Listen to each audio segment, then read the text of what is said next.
I think if I hear you call me Becky one more time, six-pack, I'm gonna pop your tops. All six of them. Who are you?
Hello, this is Matt once again. Welcome back to another review, and this will be a lengthy one, so sit back, relax, enjoy with popcorn or soda or Skittles or Haagen-Dazs or hot dogs or wieners or whatever, take your socks off, put them on, whatever your prerogative, because this will be a long video.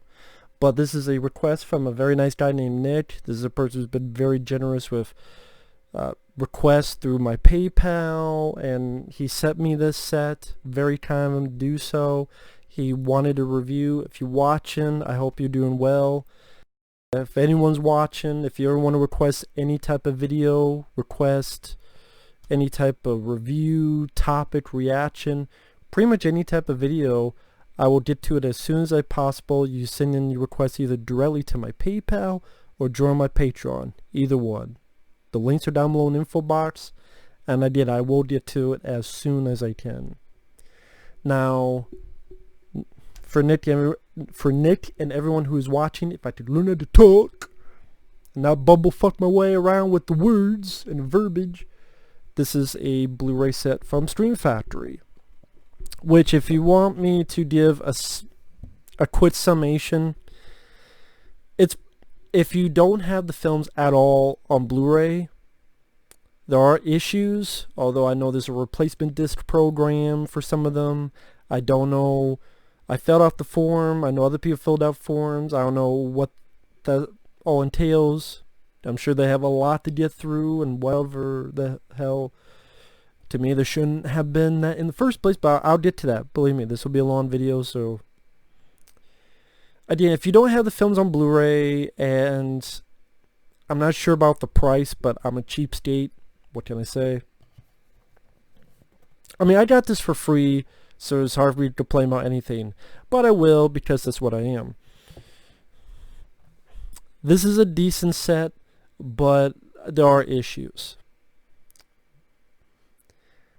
When I first heard about this set, I went, well, what more can you do with Friday the 13th? But at the same time, the packaging, the fact that at least each one has their own separate disc.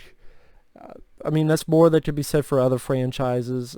I mean, Scream Factory did the Halloween set, which each one got their separate disc at least.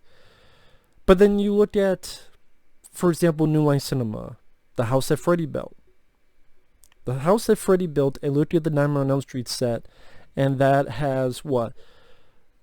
This little bitty thing where Nightmare on Elm Street 1, separate disc. Elm Street 2 and 3, one disc. Elm Street 4 and 5, one disc. 6, and Freddy's Dead and Wes Craven's New Nightmare, one disc.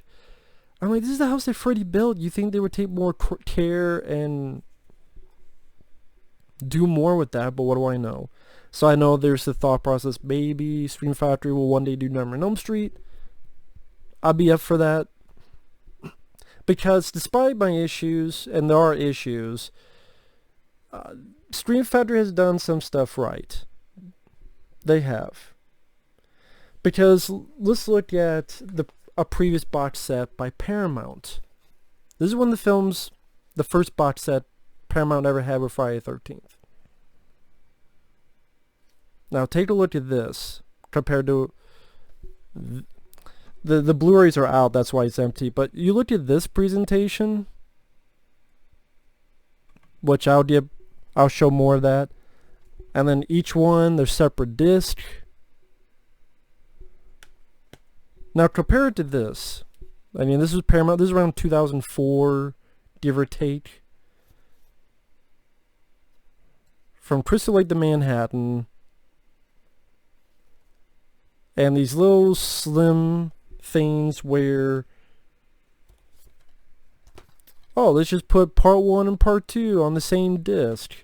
And then we have some whatever the fuck lame mediocre cover art and no features.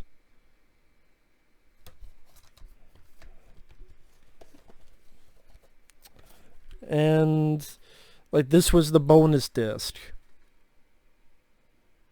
which is funny because when you open this, it lists a feature that's not in it. Like you see this on the side. Visual effects producer Dan Curry, veteran voiceover talent Don LaFontaine, and others discuss the making of the Friday the 13th movie trailers. You know what? That would be pretty cool, except it's not on the fucking disc. But they advertised it. It would have been cool to hear from Don LaFontaine when he was alive. But this shows how Paramount gave little shits about the fucking franchise. This is a feature that's not on the fucking disc. But the rest of these are in this set, so that's cool. So really, you don't need this set anymore if you get this, because one of the reasons I kept this, one, that bonus disc, and two, because if I can find it, it must be over there. Part 3 had a commentary that was only in the set with some of the cast. Richard Brooker, the guy who played Shelley, and so forth. It was only on this set, but they did bring it to the Blu-ray, so at least there's that.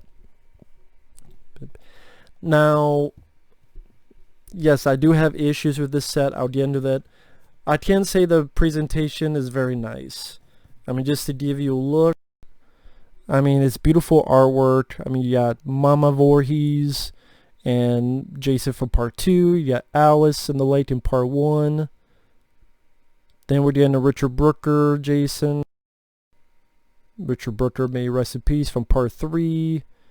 We got Kane Hodder, John Carl Beekler, may he rest in peace, part 7 there, right in the center. I believe it's C.J. Graham, which is Electric Rod. Roy, part 5. When he killed the lady with the luscious titties, beautiful breastises, who also was called Voorhees. Then we got Slimy Jason from part 8. Probably slimy, maybe, I don't know, maybe he came. Maybe he was coming all that time in the fucking water. Well, if that's the case, at least one of us was happy while part 8, because not many other people came from watching it.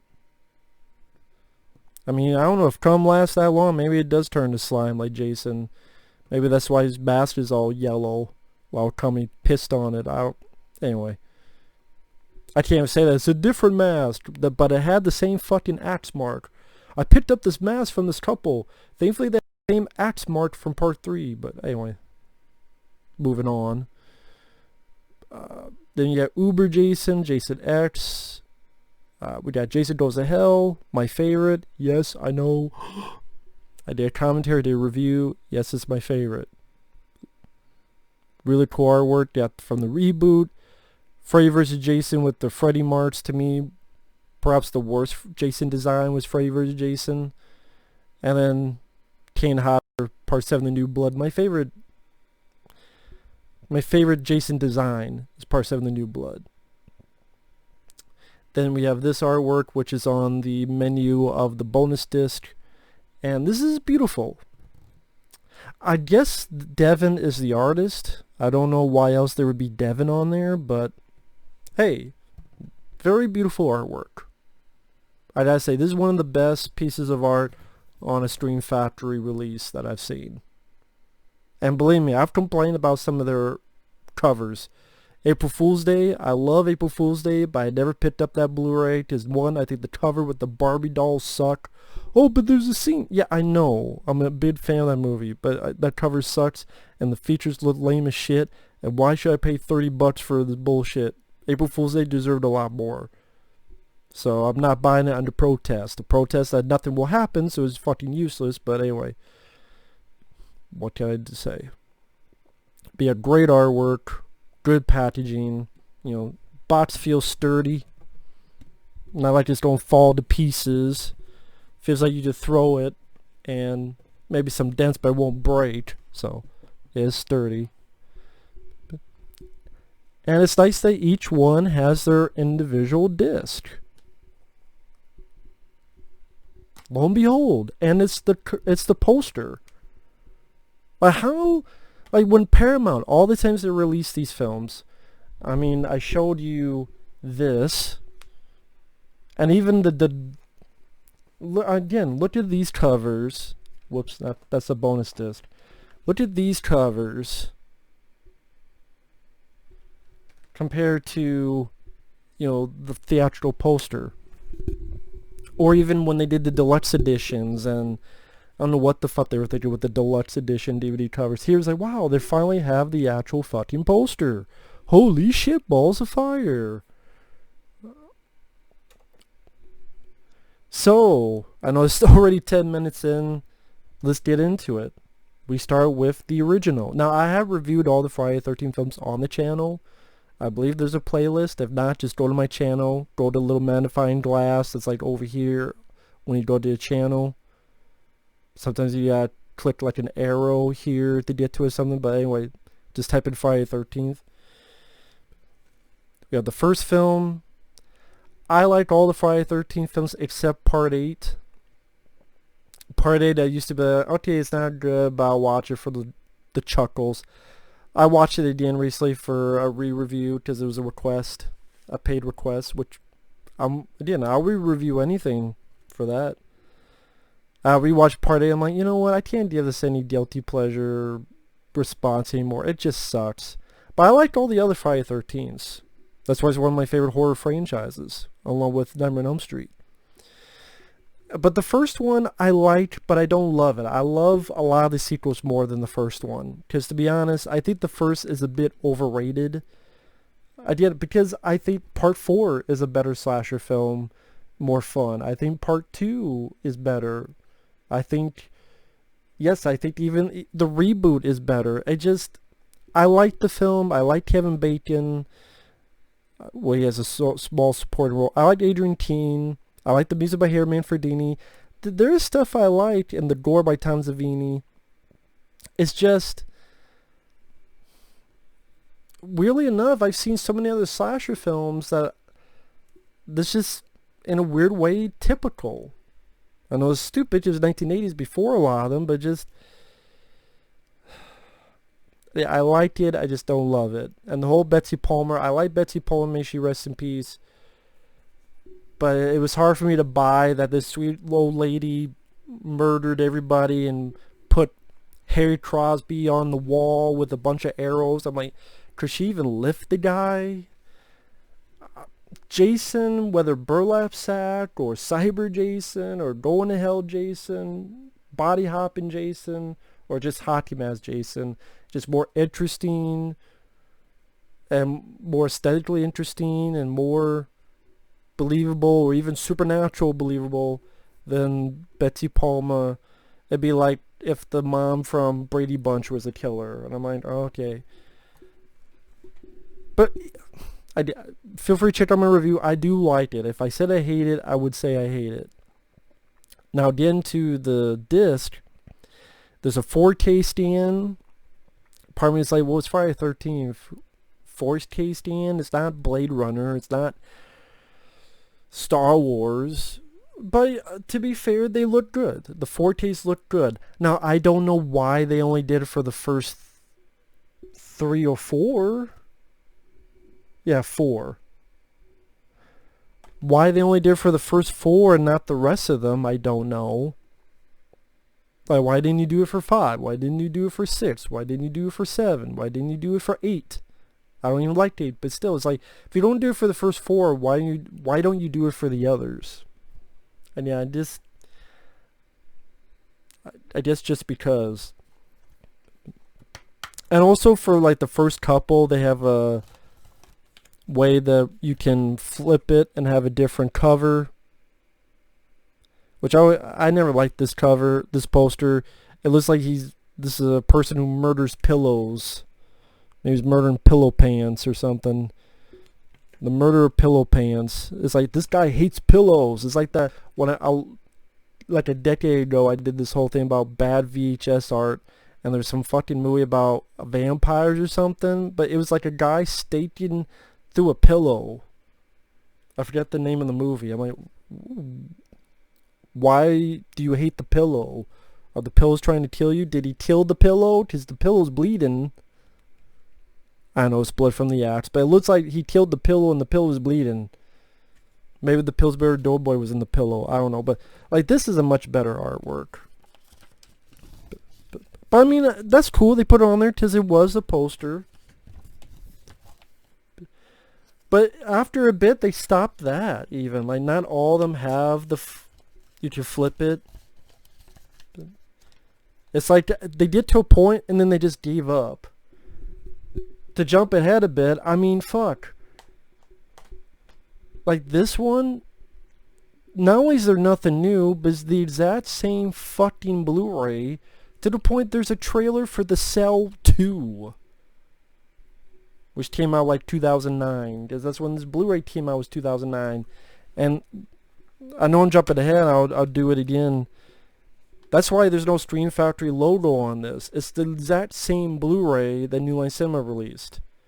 They just took it and put it in here. That's why there's no new features or anything. But again, if you don't do it, just go all the fucking way. With everything, not just some of it. But yeah, but with the first film, I mean, they got 2-disc theatrical cut. Why the fuck would you want to watch a theatrical cut if you have the uncut version? Can someone answer me that? Give me a legitimate answer for anyone watching this. If you're wondering why I do this to stretch out, because I know I'm going to sit here for a bit. I don't want to, so I'm doing the YMCA thing, because I don't want, when I get it, to be like, I can't move. But this is a sincere question. Does anyone give a shit about theatrical cut of Friday the 13th? If you have the uncut version, is anyone going to be like, nah, I don't want to see the gore today. Let's go watch the theatrical version. Although the uncut version really isn't that much different. Like, of all the uncut versions, this is the one with the slightest of changes. I mean, it's not like if you got Friday the 13th Part 7 uncut, making that world of difference. Because the theatrical cut still has quite a bit of fucking gore in it. And it's not like there was, well, the extraneous scenes that they added elsewhere of characters or dialogue. No, literally, just little seconds of gore. So really, it could just be the uncut version, but just they thought, well, we want to have it all complete. Okay. So you have an older commentary with director Sean Cunningham, screenwriter Victor Miller, Peter Bratti. That's on the uncut version. Although I don't agree with Peter Bratti saying the still unparalleled Friday the 13th. I'm like, I don't think so, Mr. Peter Bratti. Again, I don't mind the film for what it is. I think a lot of these sequels are more entertaining to me, but that's just me. As for features, I mean, with a lot of these, you don't have a lot of new, maybe an extra commentary or two. But you have the 4K scan, disc 1, the theatrical cut has a trailer, international trailer, TV spot, US radio spots, UK radio spot, movie stills, posters, gallery. Again, I don't know who's going to watch the R-rated cut if you have the unrated, but whatever. The unrated cut has a commentary with Peter Bratti. It's one of those commentaries where they're not all in the same room. It's this person talks and this person talks. It's an older commentary, so if you've heard it before, the first Friday the 13th is one of those that, of all of the Friday the 13th, that's the one that always gets talked about, so you pretty much know all the stories. So you have features from back in the day put on here, like the deluxe editions they carried over. So I appreciate that. So technically you could get rid of your deluxe editions and other previous sets, because they pretty much put all of that into the set. So again, I do appreciate that one and done mentality. But fresh cuts, that, like I said, that's an older one. Like Victor Miller talking about how it's a ripoff of Halloween, since Halloween made a lot of money. The original title was Long Night at Camp Blood. The one girl saying, well, I'm the first to die on Friday the 13th. And I'm like, lady, no you're not. Because there's these two people at the very beginning who die. Now, I don't know if anyone's ever going to break the news to that lady. I forget the actress's name. The one that's in the woods and gets her neck slit. Again, she always keeps saying, I'm the first to die on Friday the 13th. Again, maybe one day someone's going to tap her. It's like, two people died before you. You're not the first, you're the third. Because the very first shot is a guy getting stabbed and the girl dying from fade to white. Fade to whiteness. Oh, it's, you know, that girl. But anyway.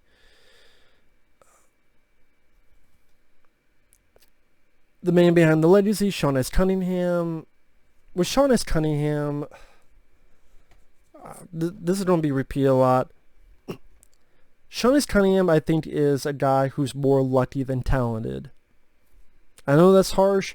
Like Steve Miner, at least he's proved to me with House, with, yes, Lake Placid, bit of Halloween H2O, some other stuff he's done,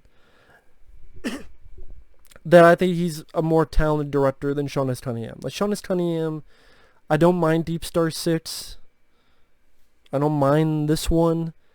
But I will never put Sean S. Cunningham on the legs and on the table and on the upward standards of Wes Craven, John Carpenter, Tobe Hooper, or George Romero. I'm sorry. This is a guy that, number one, I think a lot of his persona is fake bullshit shtick. This whole, oh, I'm doing this for the fans. And because the stories I hear and the stuff I hear, I can buy that this was a guy, Sean S. Cunningham. He is a guy that did these kids movies, Here Come the Tigers, Manny's Orphans, wanted to do a TV show based on Manny's Orphans, or more, he couldn't sell it, and they thought, well, we can't, no one's buying the film, maybe we'll take it as a pilot, and maybe it'll be a TV show. But it's like, oh shit, I need some money somehow. So I believe people who help finance Last House on the Left, hey, I'll do a horror film, come up with a title, it's a scariest movie, they don't know what the plot is. Okay, Victor Miller, rip off Halloween. Okay. And then they did that, successful, and then Sean S. Cunningham, he's the type of guy that, as people who knew him, Sean S. Cunningham, one of his goals is he wants to win an Academy Award. He wants to make love story movies. He wants to make movies about musicals. And I think he's a guy that got stuck in the horror genre, and he's deep down pissed off at that, but very happy about the money, which I don't blame him. I'd be happy about the money too. But, you know, this is a guy that he did not really create Jason. Victor Miller wrote, you know, the Jason Boy and did it, but he had nothing to do with the adult Jason. He definitely didn't have anything to do with the hockey mask. So, John Carpenter, Michael Myers, yes. Wes Craven, Freddy Krueger, yes. Sean S. Cunningham, when people think, I know, people saying you're being harsh, Matt, but think about this. Sean S. Cunningham, what do you think about Friday the 13th? You think of Jason and the hockey mask, something that Sean S. Cunningham had nothing to do with. Think about that. Tobe Hooper, Leatherface, Chainsaw, he had something to do with it. Wes, Freddy, John Carpenter, Michael Myers, Sean had nothing to do with hockey mask adult Jason Voorhees. In fact, he thought it was a stupid idea. He thought the hockey mask was a stupid idea. He'll change his tune now because it made him a shitload of money.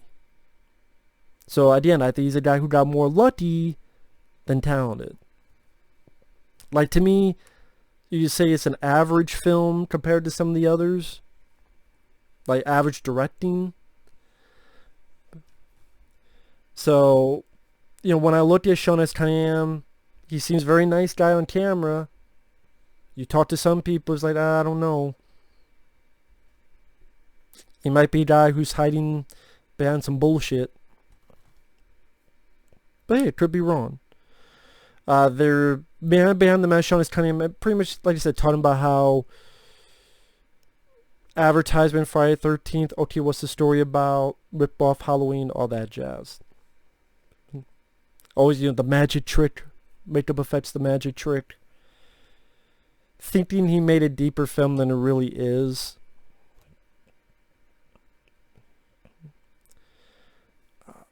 Friday Reunion from 2008, where it is a panel from 2008. Betsy Palmer, Victor Miller, and them all on there. That's where Betsy Palmer talks about how the script sucked. And it's like, well, Betsy, the writer's like 3 feet away from you. Just saying. Also, they bring back that stupid fucking Lost Tales from Camp Blood shit, which, that's from the deluxe editions. That's one of the most useless that's not Stream Factory's fault. Part of me is like, why did he even bring it to this? But I guess, again, for completion's sake, okay. Lost Tales from Camp Blood, people don't know, when they did the deluxe editions on DVD, Paramount, they had this shitty, it's like a shitty fan film. But they split it up to like 4, 5, 6 of the DVDs. I think it was up to part 6. Like Lost Tales of Camp Blood Part 6.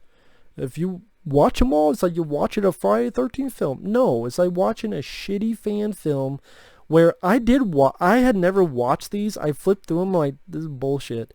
I did sit down and watch these. It's even worse than you think. Because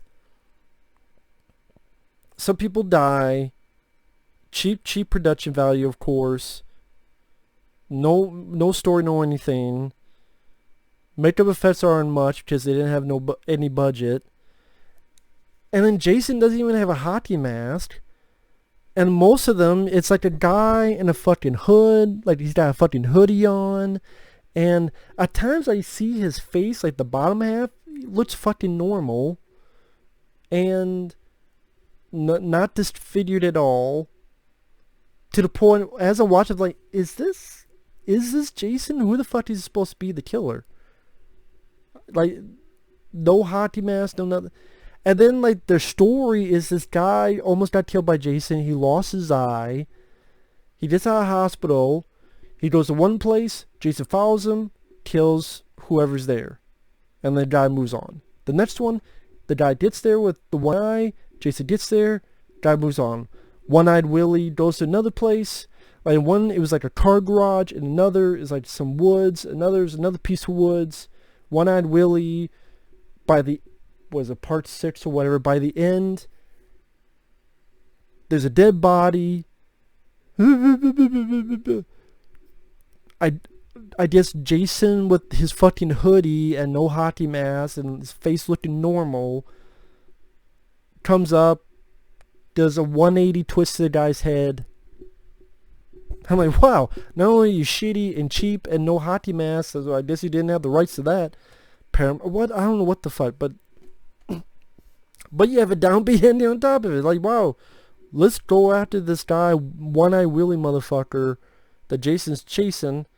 And then it was all pointless because the guy just died. Like, Lost Tales of Camp Blood, try watching that shit and then you get back to me.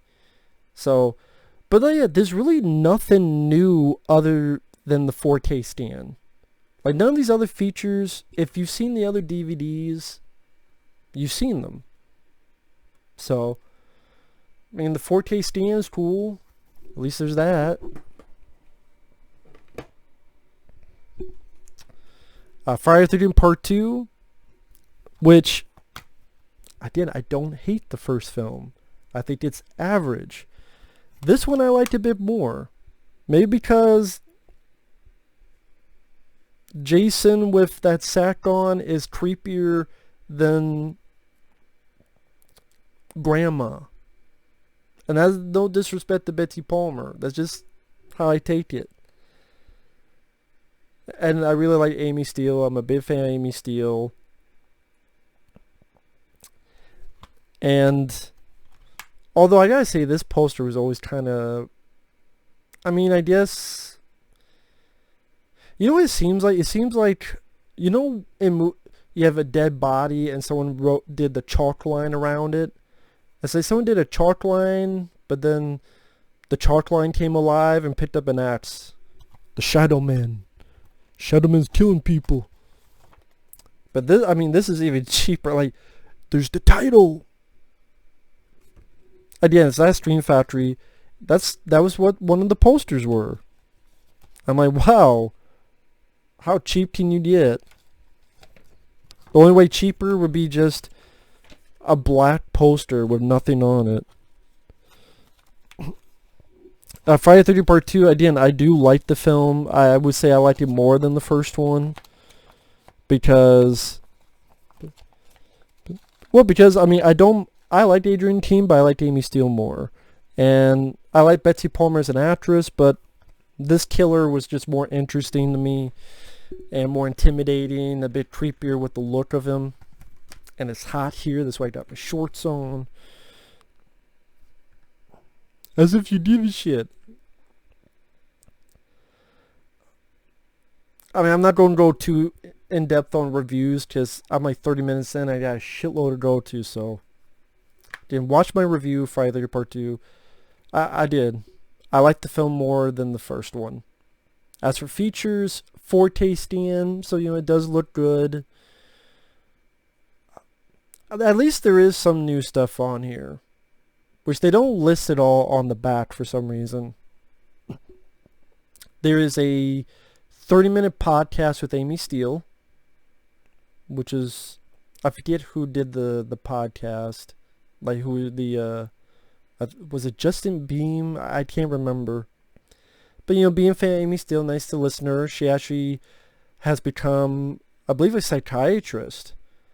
Which is funny because she played a child psychiatrist in this movie. And then later on in real life she would become a psychiatrist. You have a commentary with Amy Steele, Peter Bratty, and then another guy who's the producer of the Crystal Lake Memories documentary. And that was cool because it's one of two new commentaries. So again, at least there's something new on this. And, you know, I did being a fan of Amy Steele, nice to hear her thoughts and memories about making the film. Finding out, I never knew this, that the stuff with Betsy Palmer at the end of the film, where Jason thinks he sees his mama, Jason, you know, from Mama's family, no, but his mama, Betsy Palmer, that was shot by Wes Craven. I never knew Wes Craven shot something for Friday the 13th Part 2. But of course, you know, Wes is friends with Steve Miner, friends with Sean S. Cunningham. Wes needed work. This is a time where he was struggling with jobs, at least until Nightmare on Elm Street. So, you know, Sean S. Cunningham shot a little bit of Nightmare on Elm Street. Well, before that, Wes Craven shot a little bit of Friday the 13th Part 2. Again, the stuff with Betsy Palmer. So, yeah, I thought that was interesting to hear. And then the other commentary has actors Russell Todd, Kirsten Baker, Bill Randolph, Lauren Marie Taylor, Stu Charno, and author Peter Bratty. That's a fun one. It's one of those where they're all together in the same room, which usually that's the best ones, instead of just them being recorded separately. And it seems like they just had a lot of fun talking about the movie.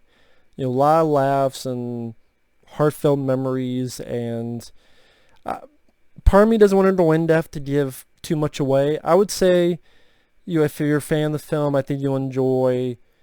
No one's dumping on the film or being this superfluous, holier than thou attitude. I'm better than this material. No, they seem like they're having fun.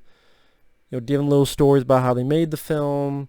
Like Bill Randolph tells about early on the phone booth, how the phone booth wasn't really there. It was put there. How they didn't really talk much with Amy Steele and John Fury because they're sort of doing their movie, and that's separate from the cast.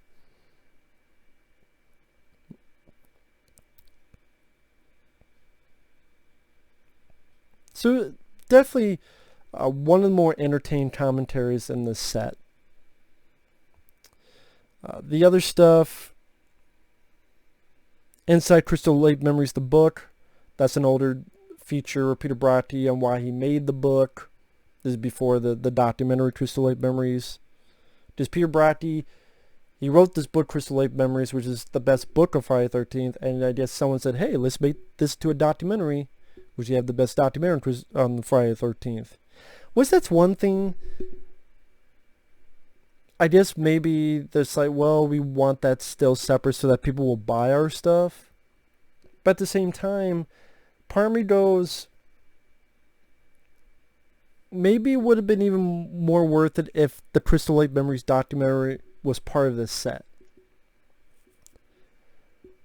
Maybe some people disagree with that. People are like, well, I already have it, but I don't know. Crystal Lake Memories with maybe the bonus disc that some people didn't get. That would have been nice to have in this set. If you want to make it all complete, then really make it all complete. And Crystal Lake Memories is an important part of that, in my opinion. But I guess they assume, well, anyone who buys this set has that. Maybe that's fair. I mean, other features, Friday's Legacy Horror Conventions. That pretty much self-explanatory. Trailer, TV spots, radio spots, still gallery. So, the one thing they don't mention, which is the most important one, is the footage, the gore footage. And finally, you get the gore. For example, more of Crazy Ralph being strangled. The bed scene, remember if you got the VHS tape of Friday the 13th Part 2, and on the back there was always that shot that was never in the movie where the guy is on top of the girl and the spear it's in the guy's back. It's been recovered. Now there's no audio, but you get to see that scene. More of the guy getting his throat slit when he's upside down. When Adrian King gets killed, again, kind of like in My Bloody Valentine, when the one guy gets killed, I never knew that it came out of the guy's eyeball. Here, I thought, okay, Adrian King just gets the ice pick or whatever. No, when it turns, it went through like her fucking face. I'm like, ooh, didn't expect that. I don't know why they did not just make an uncut version of that. And I know you can, because I know it's 36 minutes in, so I could tell you, just between us, someone has taken that footage, added music and sound effects so it sounds natural within the movie, and made an uncut version of this movie. I have it here in my possession. I found it on a certain site. And this guy did a good job. He put the scenes in and it seemed natural. Maybe a little drop in video quality but it's like, okay. But the sounds, the music, sounded good. And a fan did that by himself. It's like Friday the 13th Part 7, The New Blood. I have an uncut version of it. Why isn't that on here? But yeah, I'll get to that. So, again, this box set has not been out that long, and a fan has already made an uncut version of this. Again, when those scenes pop up, there's music and sound effects. So why couldn't they do that for this? And actually have a Friday the 13th Part 2 uncut. Why didn't they put that back in? A fan did it. Well, there's no sound and music. A fan did it. If a fan can do it, you tell me they can't do it? I would have that more than, oh, thank God you brought in Lost Tales from Camp Blood Part 1 through 6. Thank God we have 4 more interviews with Sean Cunningham who says the same thing. But you could have edited a Friday the 13th Part 2. I mean, My Bloody Valentine, thankfully, that got the uncut cleaned up. You're willing to clean that up, thankfully. You could have done it with this. People would be fine if the quality of video slipped a little bit. All you have to do is at the opening say the audio is supposed to slip a little bit. People would understand. Just tell them ahead of time. Tell them with a fucking text before the film starts. So there's no reason why you can't have an uncut part 2, because I fucking have one on my hard drive that a fan did with the footage you had, Stream Factory. But anyway, it's nice that that footage finally came out. But yeah, now I do have a Friday Part 2 uncut, which other people did. Why don't you upload it? Well, number 1, I did in trouble. Number 2, it get blocked. I know because I did it with Part 7, The New Blood, even on BitChute, and it got blocked. But anyway. But that's Part 2. I will say the best part of that, number 1, the uncut footage, and the 2 new commentaries. So, we get to Part 3. Which I would say, this is definitely one of the better ones with the flipper posters. You have this. And then you have this, which this looks pretty cool. I always thought this was a cool poster. Very neat. For the sake of argument, I'll go with the theatrical. I think most people would go with this when showing it. So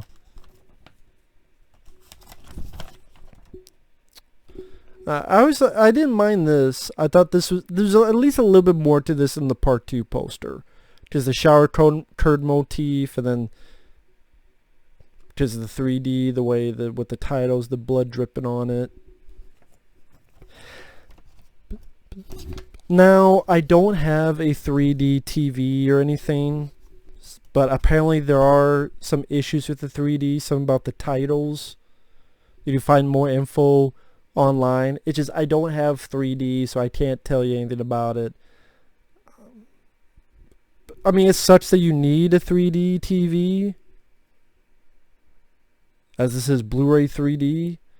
I mean, it would be nice to actually see it in 3D, but I'm not buying a fucking 3D TV, 3D player, 3D everything just to see this in 3D. But with that said, once again, a sequel I do enjoy. I don't know if I could say I liked it. Do I like it more than Part 2? I don't know. Part 2, I like the lead more, Amy Steele. This one, I'm not big on Dana Kimmel. I mean, she's alright. But Dana Kimmel's not one of my favorite leads in the Friday 13th. She's alright. I do like Richard Brooker and the hockey mask of Jason. It's still fun. You got some good kills. Once again, this has a 4K stand. Now, like I said before, it's nice that finally someone has brought the commentary from the old DVD. Because on this set, on Part 3, there was a commentary with Richard Brooker, who's now passed away, Larry Zerner, Paul Kratka, that's the guy who gets his eyeball popped, and Dana Kimmel. When they did the deluxe editions, for some reason they did not carry the commentary over, but it is on here. And once again, it's a good commentary track. Like when the cast talked in Part 2, it may be an older one, but it's nice because Richard Brooker has passed away, so we can hear him talk about the making of the film. Larry Zerner as Shelley definitely gives quite a few bits of info. And again, they all worked well together. like I said, this too I would say is one of the better commentaries on the set. It may be an older one, but it's a good one. Then you have some stuff from the Deluxe Dvds from Paramount. I think those came out around when the reboot came out. Maybe before. I can't remember. Fresh Cuts, 3D Terror. Let's see. I'm trying to think. I know that one. They mentioned how originally Part 3 was going to have Amy Steele in a sanitarium. And then murders start occurring. Which would have been interesting because I liked Amy Steele. But part of me would go, what's in the sanitarium? Not sanitation. Sanitarium. Well, actually, I think it was the flip. Isn't that with Scarface? Sanitarium. Not sanitation. If I was sanitarium. But would that feel a bit too much like 1981's Halloween 2? Okay, it's that sanitarium, hospital, I didn't, maybe it felt too much like Halloween 2, I don't know. But they talk about again, it'd be cool to have Amy Steele come back. But like I said, I do like the movie that we have. Anyway, it talked about the challenges of doing it in 3D. And how originally Stan Winston originally was going to do the makeup, then something happened. And I think something about him working on the mask, or at least the first mask for Jason. Again, that's an older featurette. Trailer, TV spot, still gallery. Which is interesting that you have the trailers, because on the bonus disc there's a trailer reel that has all the trailers as well.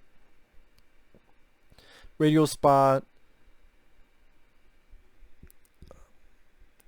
One weird thing watching it, because I was listening to the commentary again.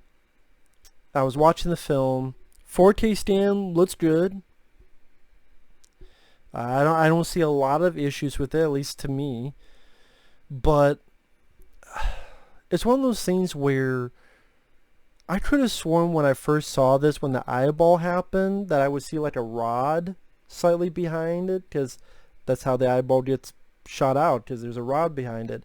Watch it again, I can't see the rod, so I don't know if I'm just seeing things, or if I was seeing things back in the day, or did they erase the rod? I don't know for sure.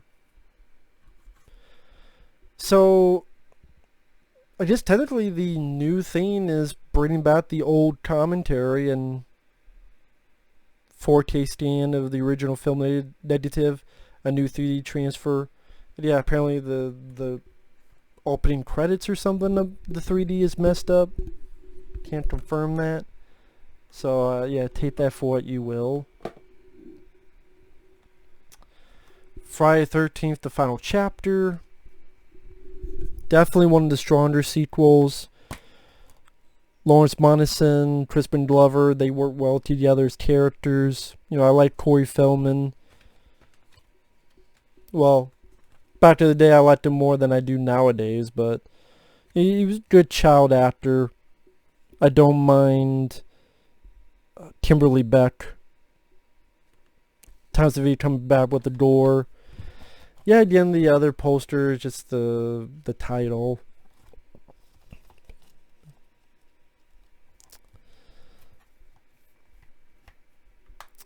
Once again, like the third one, I didn't mention that Tales from Camp Blood, and I'm like, does anyone actually like this shit? This Tales from Camp Blood, Lost Tales of Camp Blood shit? Yeah, I know they only brought it for completion's sake, but it's like stupid fucking thing back in the day. Another 4K scan. Again, the film looked good to me. Part of me's like, well, yeah, it's Friday 13th. I don't know how much a 4K scan will change things. Just person in the woods killing people, but it did look good. And again, I don't know why they didn't do it for the other ones then, if that's the case. Like 5 or 6 or 7. Why no 4K stands of those? Just because?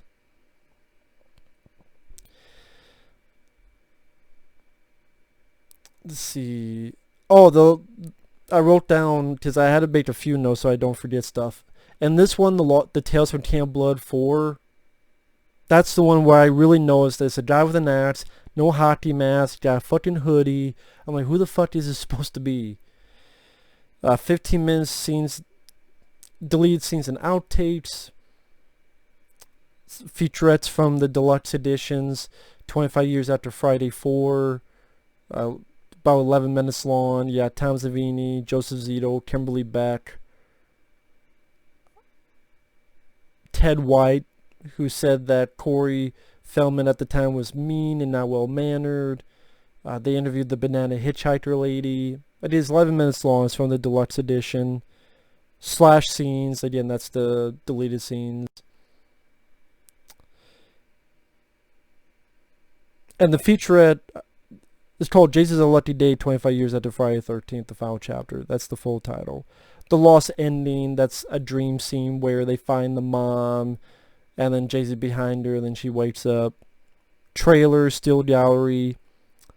Commentaries, you do have 2 commentaries. One is with the director Joe Zito, screenwriter Barney Cohen, editor Joel Goodman. That's a commentary I could never really get much into. And nowadays, pretty much all the info you want, you could get in Crystal Lake Memories or other stuff.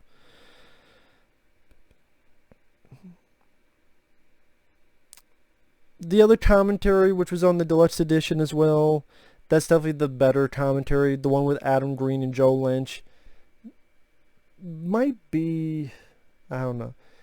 Like I said, that is definitely one of the best commentaries on the whole set. And again, it's from an older DVD set. Like I said, yet again, there's really nothing new to this other than the 4K stand to this Blu-ray. One thing I don't even remember where this came from. Was this on the older DVDs? The Crystal Lake Massacres Revisited. This, I forget that. There's a part 1 here, and then when part 5, there's a part 2, and on part 6, there's a part 3. The Crystal Lake Massacres Revisited. I don't even remember this. This must have been on some older... Where was this from? Or was this somehow made for this set? I have to I think this is an older one.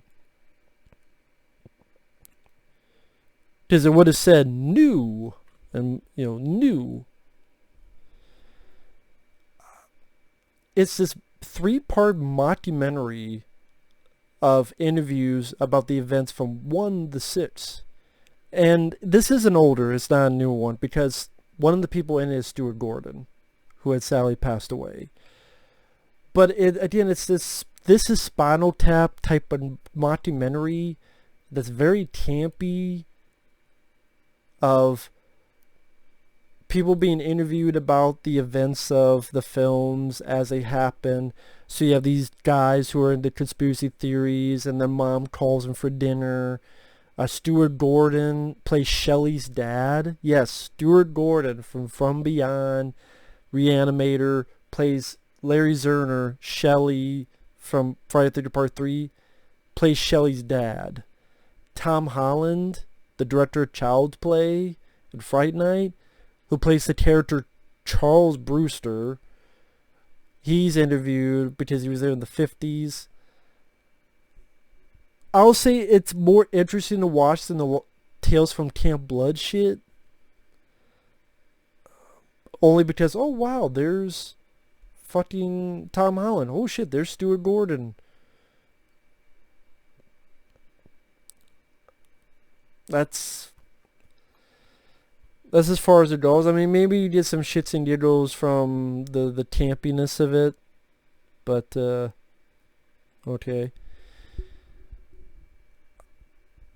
I'm trying to think, is there anything else I'm forgetting on this? Again, there's really nothing, quote, new.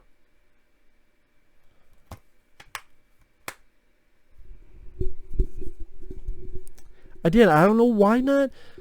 idea, why not try to take those deleted scenes and make a new cut? Well, it won't have the best picture quality. On Halloween 2, you did the TV cut. Nightbreed, you did other fucking cuts. Did ya? Didn't ya? Well, that was another thing. Well, no, I mean, whatever. Why? I mean, at least that'd be a somewhat interest. That's what I mean. So this is kind of... It's nice to have separately, and the picture quality looks good on the film itself. But that's kind of my not withdrawals. That'd be like I took drugs. But my nitpicks of, like, when you get to each one, like, how much is actually new to the set? And then the fact that if you don't have Crystal Lake memories, because that part of this, then you might be like, well, what the fuck? I'm not finding much info about the franchise. Like, what if you are one of those that didn't get Crystal Lake memories? I just go pick it up because it's worth it if it's still out. But the bonus disc, I mean, at limited time, you get the bonus disc that has like a lot more interviews, but I don't even know if that's still available. Like, we get to part 5, and part 5, this is irony. The VHS cover, granted, it has hockey mask that Lord Humongous wore in Mad Max 2, The Road Warrior.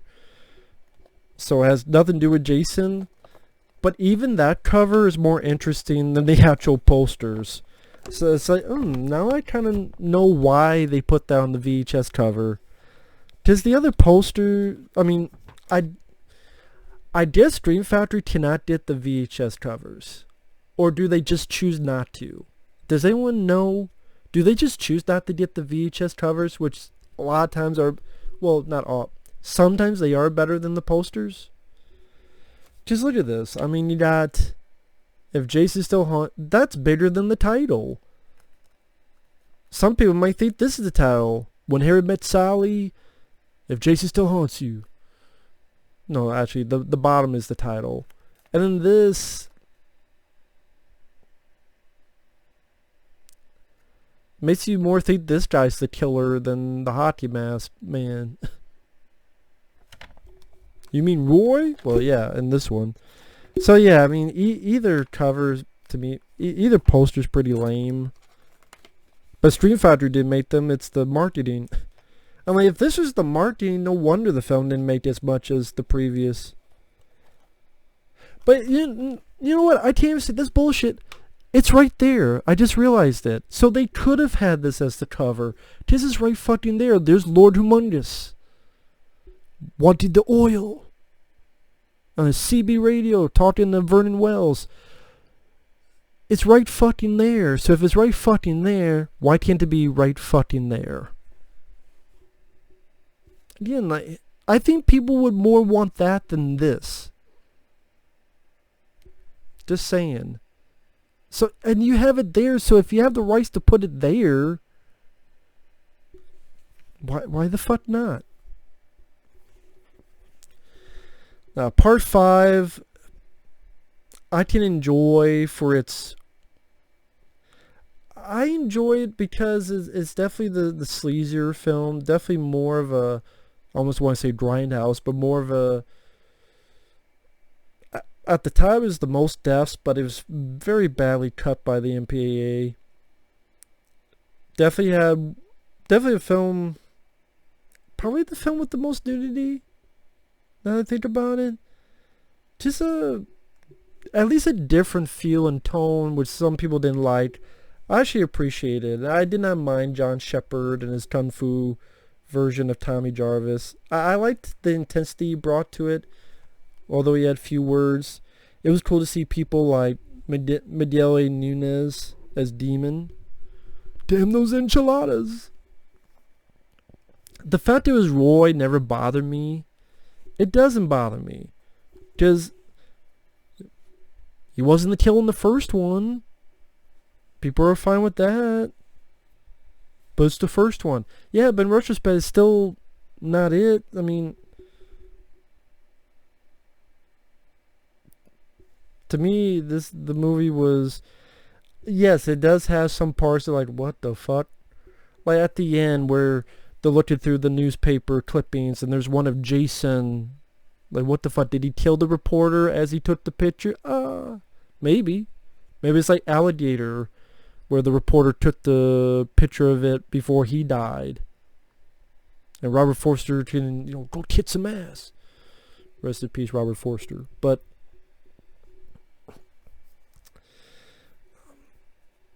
getting to the Blu-ray, because again, I'm like an hour in. Let me stick to the features, not the film itself. Again, I have reviewed all these on the channel. The movie. Been quite a few years though, I will say. It's been quite a few years those reviews have been up. Lost Tales of Campbell Part 5, if you give a shit about that. Probably not. I don't blame you. Crystal Lake Massacres Revisited Part 2. This time mockumentaries about people being interviewed about what happened during Part 4 and Part 5. A feature from the deluxe editions, 11 minutes long. Michael Felsher, who's a producer. I don't know if he works with Stream Factory anymore. He used to, but now you never see his name.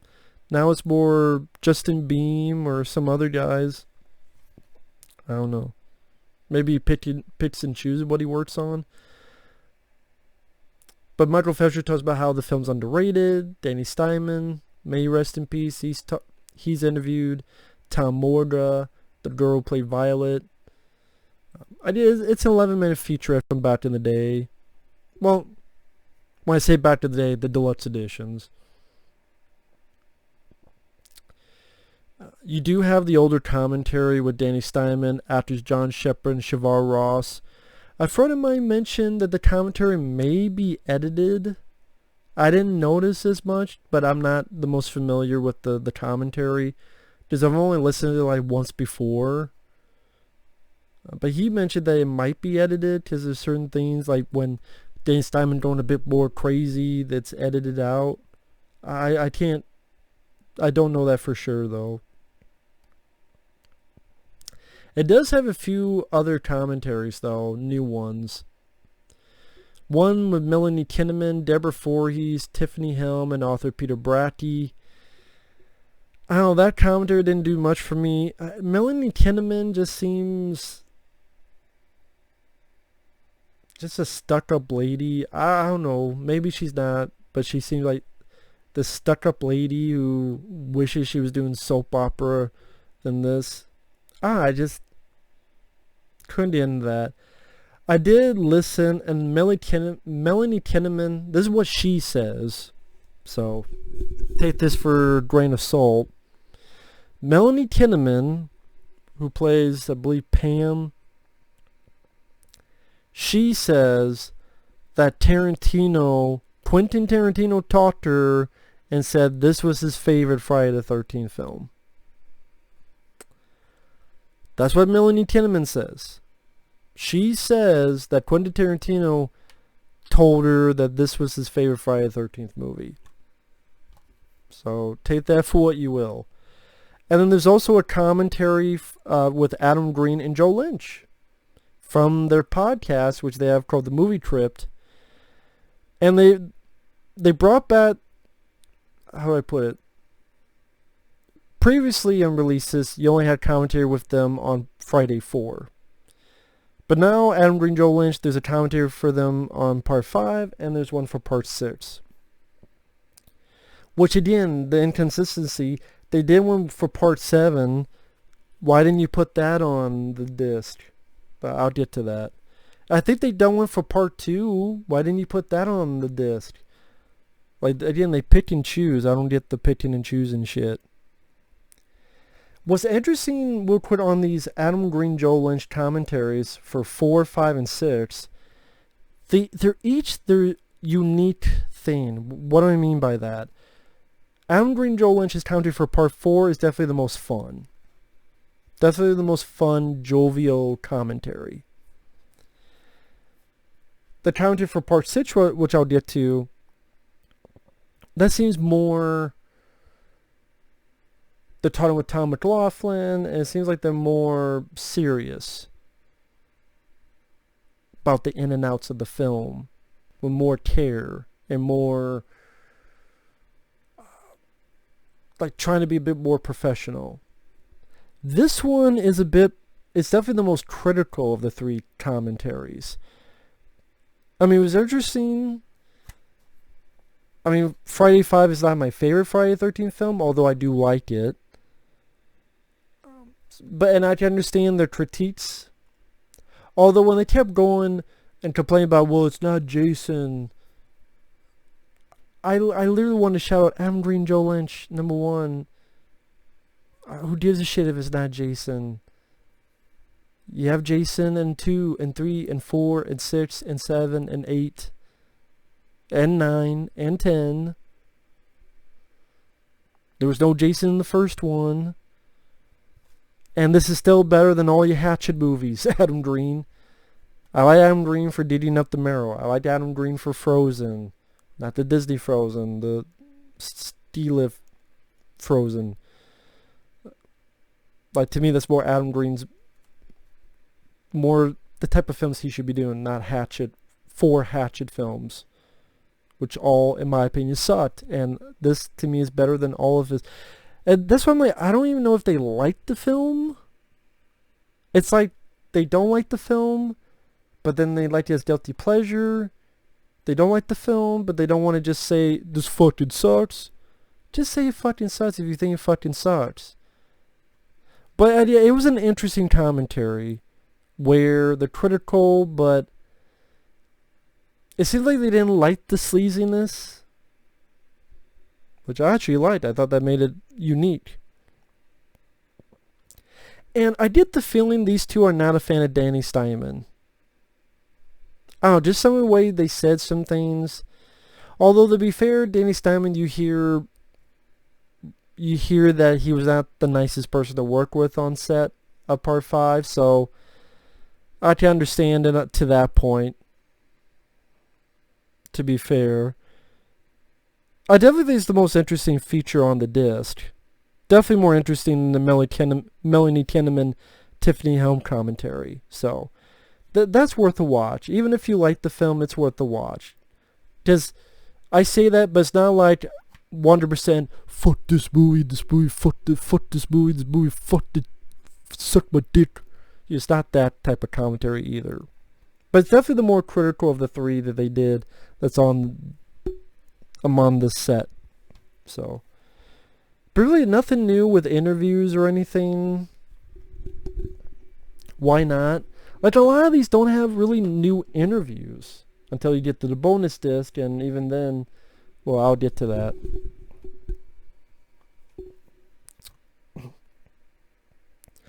Then you have Part 6, and this is when they stopped doing, I guess to be fair, when you look it up, there were not really any other posters for Part 6, and the VHS looked the same. There's really no other posters for Part 6, so it's a picture of Jason. But you know what? It'd be interesting to have a fan poster, perhaps. Just saying. But this is definitely one of my favorite Friday the 13th films. It's definitely, I would say it's in my top 3 at least. As for the features, the last of the Lost Tales from Camp Blood, they did 6 of them, that's from the deluxe editions. And most of it is this guy with one eye wheeler going from one place to another, A to B to C. Wherever he goes, Jason, maybe it's Elias Voorhees. Maybe it's fucking Pamela Voorhees' boyfriend. Or maybe it's fucking Tiffany Amber Thiessen Voorhees Jr. the Third. I don't fucking know. Because it doesn't seem like Jason. Because there's no hockey mask. He's wearing a fucking hoodie. And one eye Willie went from A to B to C. And then he just dies because his head turned 180. So the whole thing was fucking shitty. Crystal Lake Masters Revisited Part 3. That mockumentary stuff's finished. TV spots trailer. Deleted scenes. Which again, Why not make another cut with those scenes put back in? I guarantee you I could find a cut that a fan has done it. At least that'd be an interesting feature to watch. Back in the day, there was a... Well, again, back to the deluxe edition, they bring back the 13-minute making of where they talk about how the original title was Aladdin Sane in reference to David Bowie. They bring back the older commentary with Tom McLaughlin by himself.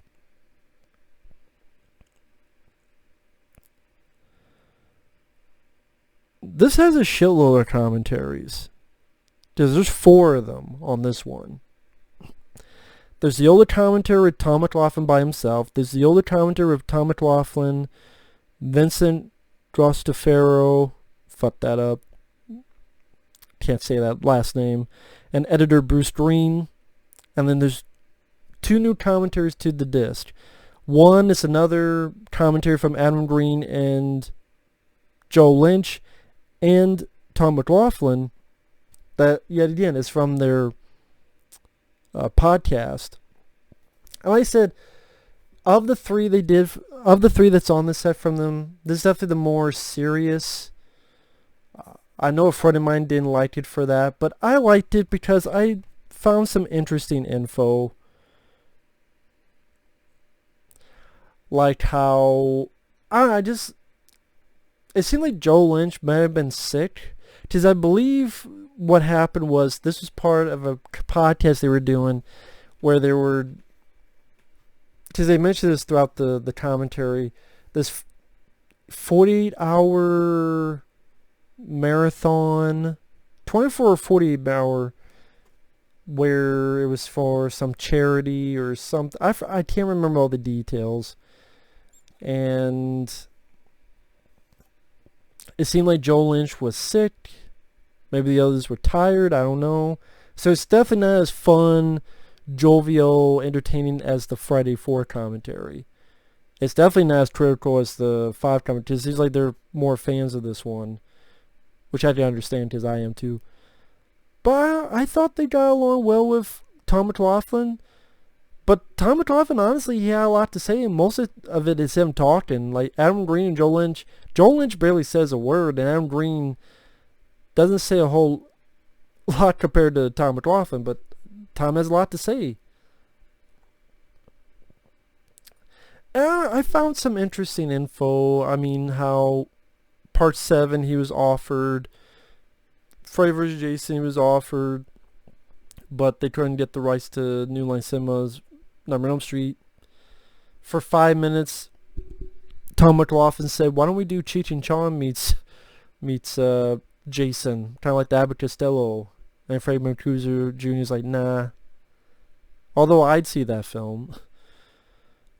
Adam Green mentions another interesting. He was hired much later on to do a Friday 13th film as long as it was found footage. And Adam Green said, "Nah, I'm not doing that," which I give credit to. Tom McLaughlin showed his idea for a sequel script in the snow.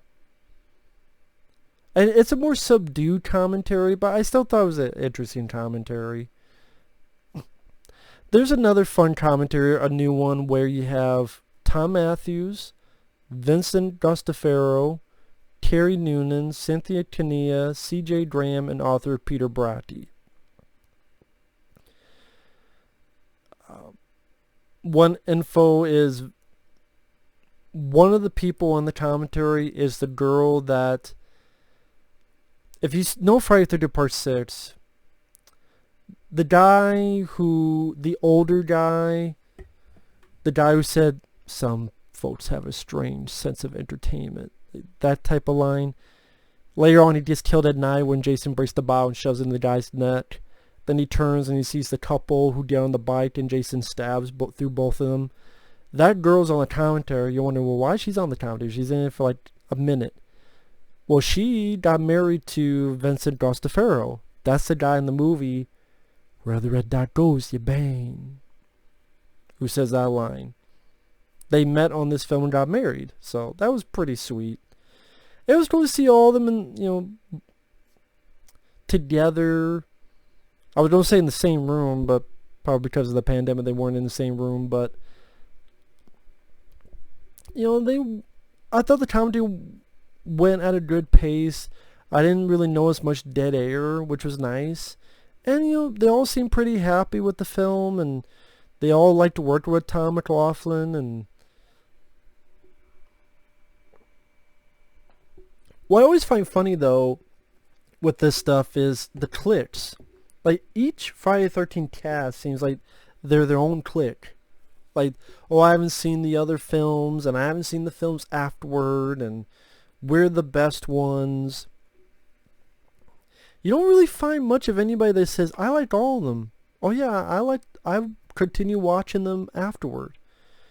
I'm like, if I was an actor, I would watch the others afterward and before. But it seems like with all these people, like none of them know the films that come out afterward. They barely know the ones that come before. I don't know. I just find that weird to me. I just find that weird. Again, if I was lucky enough to be in any movie, let alone Friday the 13th, I'd want to follow what happened next, but what do I know? But I don't know, just something I noticed that was interesting. Well, maybe it's not that interesting, but still. No 4K stand, no new, I mean, the picture looks fine, to be fair. But again, if you don't do 4K stands at the first 4, why not 5? Why not 6? Why not 7? What's the deal with that? I mean, you put the uncut version of the first film, well, that was, to be fair, released previously on DVD. A fan put together Friday Part 2. Why not have that on there? Why not?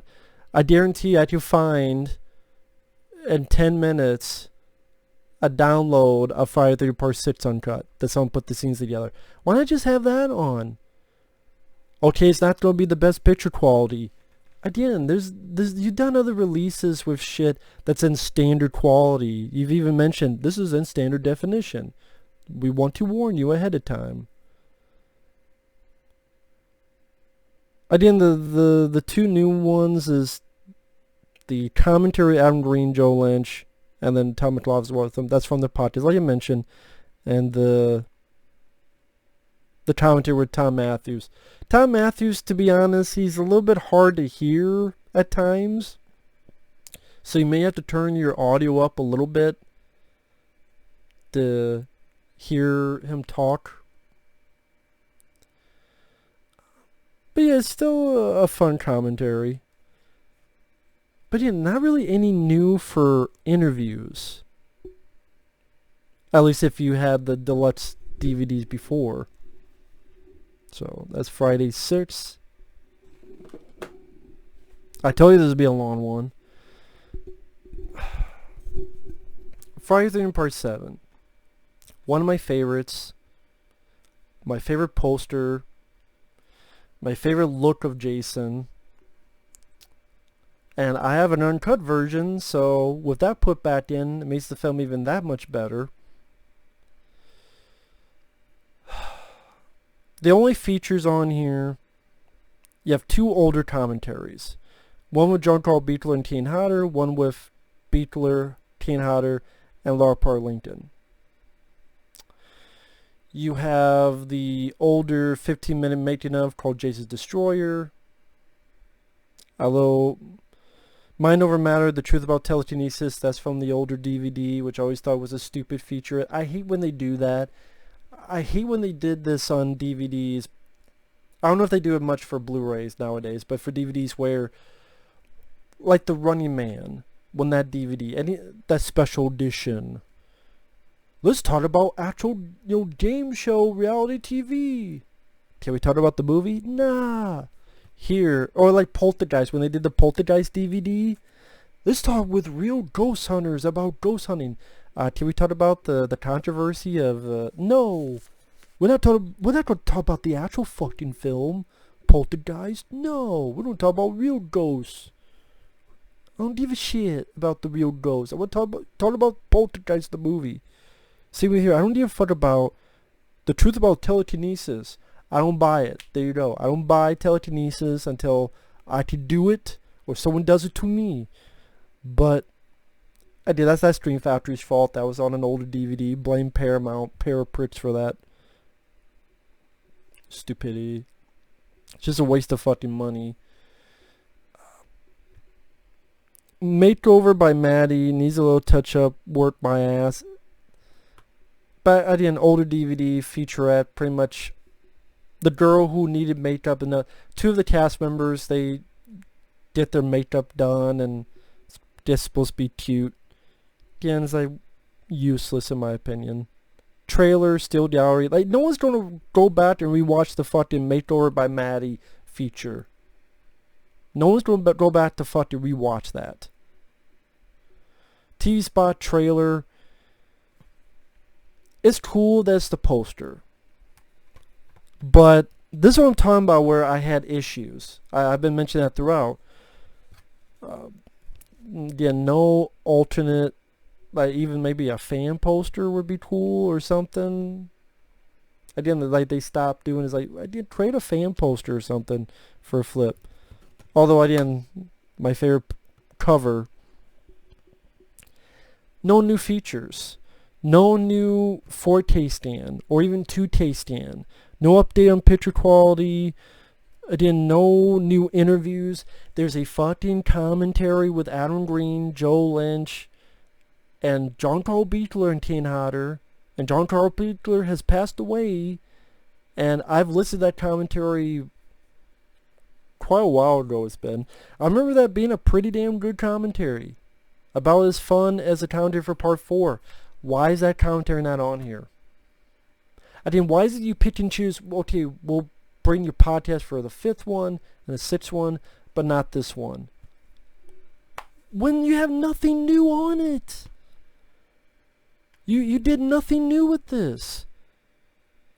No update of the picture quality. No new commentaries.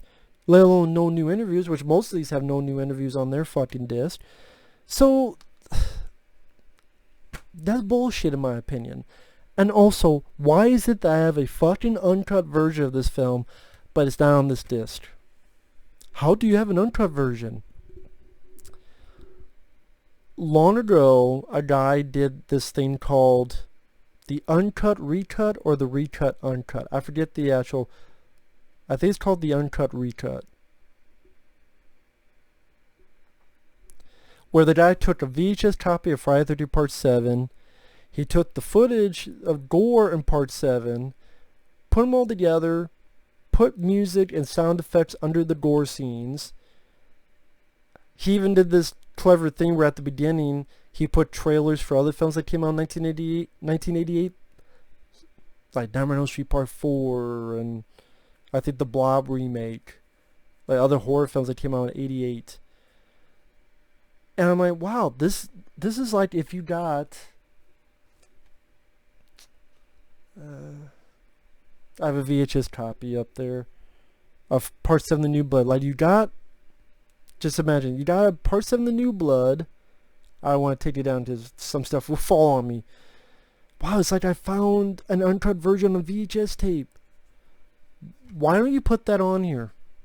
I dare if I could tell you, you just asked and I would have told you. Other people would have told you. I even have it here. I'd give it to you. I don't sell it. I can't upload it because the BitChute blocked it. Other sites blocked it. But I mean, it's cool. It looks cool. It's like, hey, imagine you got a VHS tape of the uncut version. I think people would love to see that. Fine, it's done HD quality. But you've had fucking standard. It wouldn't be the fucking first time a company has had a word print or a TV. Like, I mean, what do I know? But yeah, you could make an uncut version because a guy has fucking done it. Yeah, it looks like a VHS tape though. So what? I think that actually gives it a bit of character. Because most people who grew up on this watch it first on VHS tape. And if you want the clean, you'll watch the theatrical. And I did like no new interviews, like not even like in remembrance of John Carl Beetler. Like you can't even do like a quick, hey, talk to a couple people and let them give their thoughts on John Carl Beetler. Like nothing, no new. I'm just repeating myself now. Like there's nothing new on this. If somehow I cannot rip a I cannot put anything on a disc to save my life. The laptop doesn't do that. If somehow I could give this cut to someone and they burn me a disc, I would honestly... Nah, I'd keep the commentaries. I'd keep the other stuff. But I would put that disc in this. Because, I mean, you know, it's cool as the poster, but come on, really nothing with features, really. Part 8, yet again, I mean, I'm not a fan of the film, but I know there are fans of the film, and for them, again, no updated picture. You have the older commentaries, one with director Rob Hedden, the other with Scott Reeves, Jensen Daddy, and Kane Hodder. You have the older 18-minute featurette, The Making of Friday 30 Part 8, trailer, still gallery, slash scenes, gag reel. That's sad that Part 5 seems like the only one, or one of the only ones that has no deleted gore that you can even see separately. Like at least here, like slash scenes, you just see it separately. Part 7, The New Blood. Part 2. But none for Part 5. I find that weird. Like why is it that that's really the only one you cannot find any gore scenes for?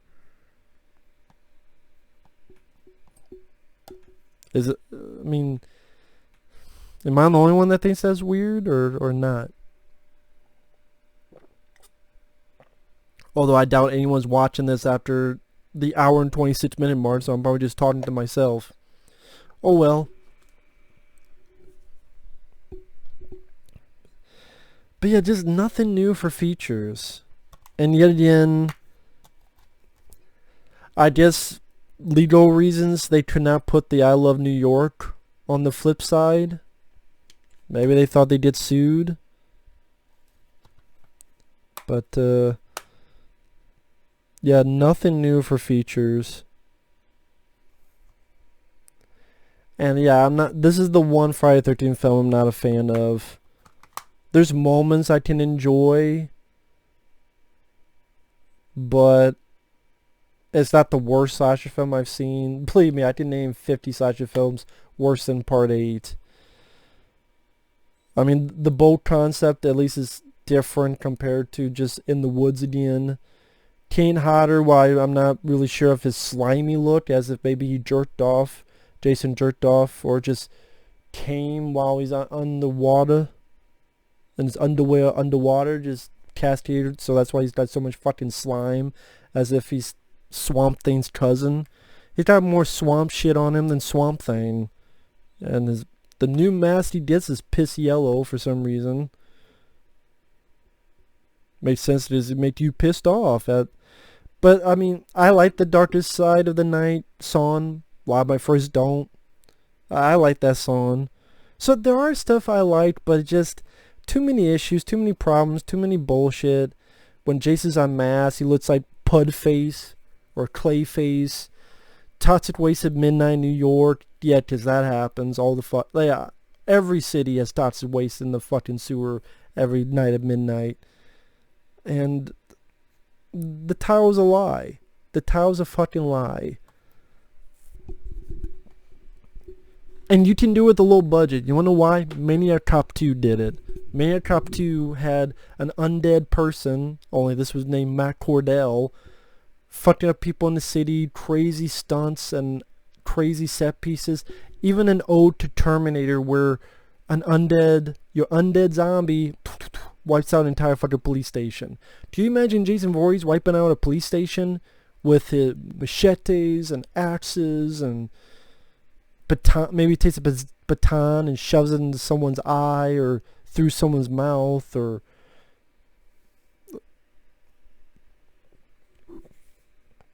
oh, I would want to say impale someone with a shotgun, but Michael Myers already did that with Halloween 4. But I don't know. Anyway, next up we get my favorite Friday the 13th film. I know people don't be pissed. Well, if you know my channel, you already know this, because I did a commentary on the film, which was a request, and I reviewed this long ago. Jason Goes to Hell. My favorite. Why is it my favorite? Just because it's different doesn't automatically make it good. But the differences in here, I like. I like that it wasn't just the same old.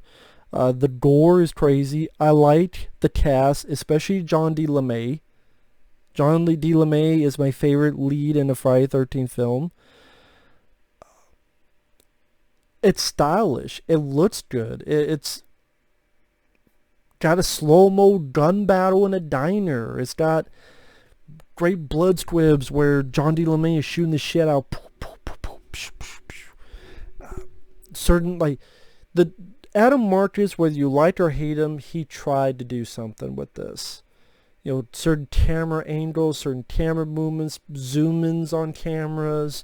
Like, he tried to make a stylish film. He tried to make a film look much bigger budget than it really is. And I like the sort of the vibe. I like the idea that it's not just, okay, we gotta survive. It's, no, a guy wants to save his baby from getting killed. That's a concept I'm down for. It goes at a fast pace. Stephen Williams I enjoy as an actor, whether it be as X in the X-Files, among other stuff. But yeah, I mean, I did a commentary on this. I mentioned why I enjoy the film. Get into the Blu-ray. There's some good news and there's some bad news. Let's get into the bad news first. You have the unrated version and the rated version. Yet again, why the fuck would you watch the rated version when you have the unrated version? If someone really go, oh, I don't like the gore. I don't want to watch the gore. Let me watch the original theatrical cut. I don't like the gore. You're buying a Friday the 13th set. I mean, but you don't like the gore. No. So original theatrical, pointless bullshit. But that's not my complaint. Here's my complaint. The unrated cut has gore missing. Yes, again, I know this is a replacement disc program. I filled out the form. Who knows if, when, or where I'll get it. My point is, there should not be a replacement program in the first place, because quality control should have been put into place in the first fucking place. This should not have been an issue to fucking begin with. How the fuck is it that, well, thank God we got all 6 parts of Lost Tales, Camp Blood, bullshit. But, oh, well, this is the first time the uncut version of this film is on Blu-ray. Let's make sure it's all there. And even in the commentary, the new commentary, they act like they've seen it. Oh, yeah, that's a compound fracture. It's a scene before Jason goes to the diner. A guy tries to stop him. He grabs the arm, he breaks it, and you see the bone pop out. This compound, like this fracture. That's not in it. That's not in the uncut version of this. Why?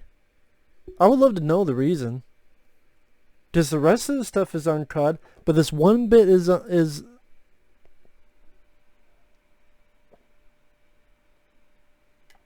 again just a total unbelievable fuck up. Fuck up. Holy shit. And that's annoying, because this is my favorite fucking one in the franchise. It's the one with the technical fucking issues. Oh, it's not a big deal. Oh, it's all... if you don't like the film, then I can see why you think that. But let's take a film you do like. If you like the first one, imagine I did the first film, but oops, you know the scene where the girl gets her throat cut in the forest? That's out. Or the girl that gets the axe in the face? Imagine watching it. Nope, that's gone. And you tell me you wouldn't be a bit mad? Here's your sign. So, that is a total fuck up that, I'm sorry, should not have happened in the first place. To me, that's a big fuck up. That's a big fuck up.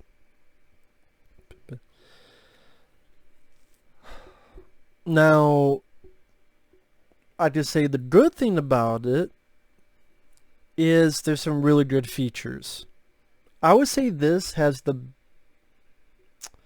Of the disc, I would say this has the best features. I really do believe that.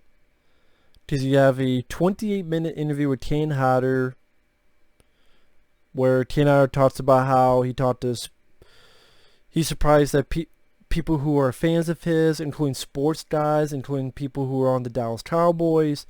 He talks about when he was interviewing on Arsenio Hall when marketing for Jason Takes Manhattan. He talks about doing the video game. I disagree with him. Like, he didn't hate Jason Goes to Hell, but he talks about how it seems like a movie that's too different.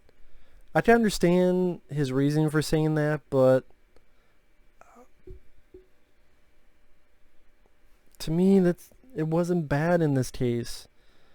But I guess how they feel about this is how I feel about, I don't know, Halloween 6.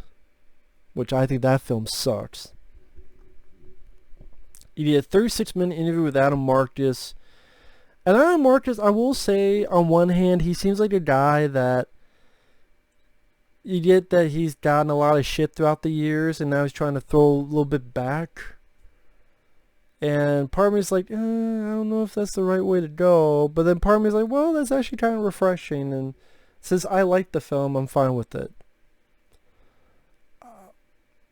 So, at the very least, whether you like or hate the guy, I like Adam Marcus. You can at least say that he believes in what he's saying. Whether you agree or disagree, he's not lying about it. But I mean, some interesting info, like the lead was supposed to be Tommy Jarvis, but Paramount had Tommy Jarvis. When New Line Cinema bought it, they only bought the Jason name. They didn't buy any other characters like Tommy Jarvis. So he couldn't use it, so he had to create this new guy named Steven, played by John D. LeMay.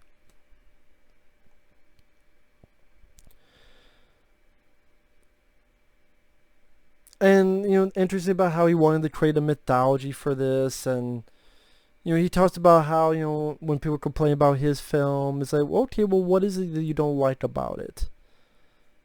And then he kind of takes it step by step, and about how he wanted to create this mythology. And I will say one thing about Adam Marcus. I mean, I like the guy. Well, yeah, I just say I like him. Although he helped write Texas Chainsaw 3D, which is a piece of fucking dog shit. He does not understand the ending of part 1.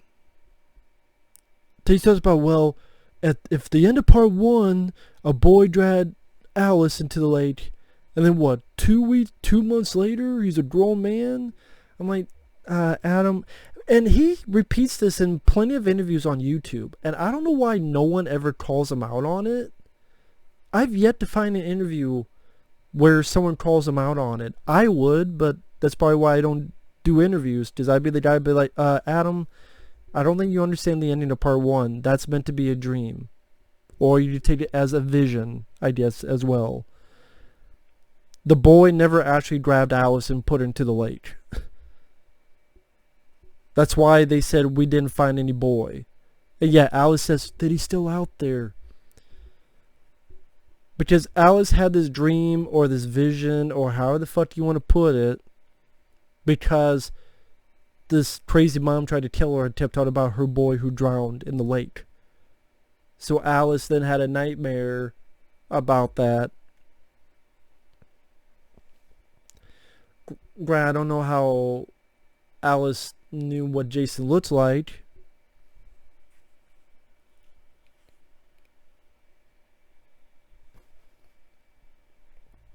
But I never took it as that actually is what happened. Just by that logic, what?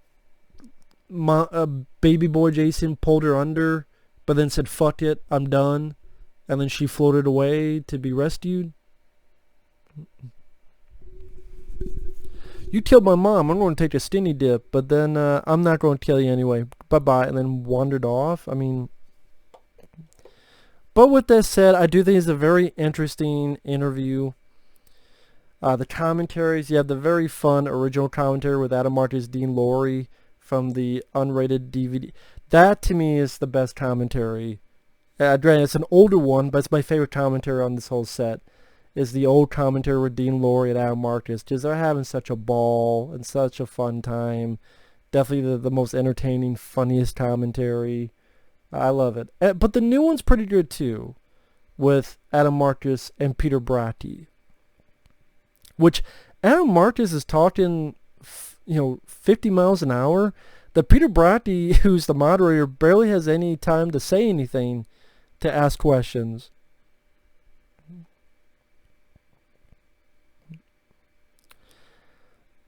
And again, you get some of the info that's in the interview and other stuff. Like apparently, this is what Adam Marcus says. At one point, he went Laserdisc shopping with John Woo. And John Woo bought him some Laserdiscs. That's so off the wall that in a way, I have to believe it. I just do. So, I mean... You also have another one, 11 minutes of Adam Marcus talking about growing up with the Cunninghams, and he knew him since he was a kid. So, to be fair with this, a few things. Number one, this disc here is a disc I got from a certain individual online named, I'll just call him Joe. And this is the full uncut version without any fuck-ups. So I'm putting that in here. Because it's the full uncut version. It looks great in picture quality.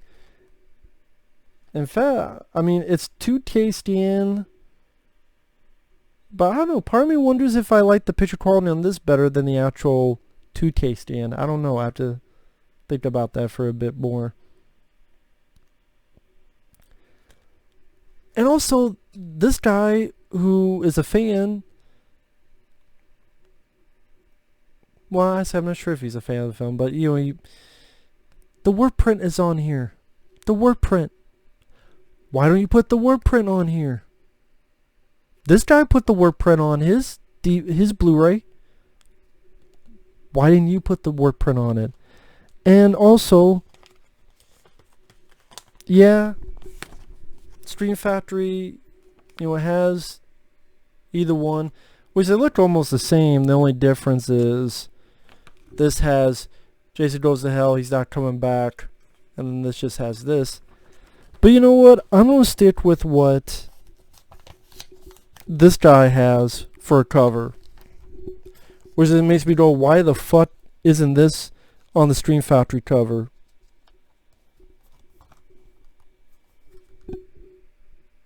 Look at that. Why the fuck is that not on here? Stream Factory. They're not gonna listen to me. What? Look at this. This is beautiful art. Why is this not on it? Look at that. So that's why this is the theatrical version.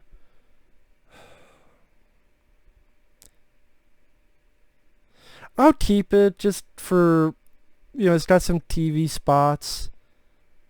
One weird TV spot that, the music they used in Die Hard trailers? That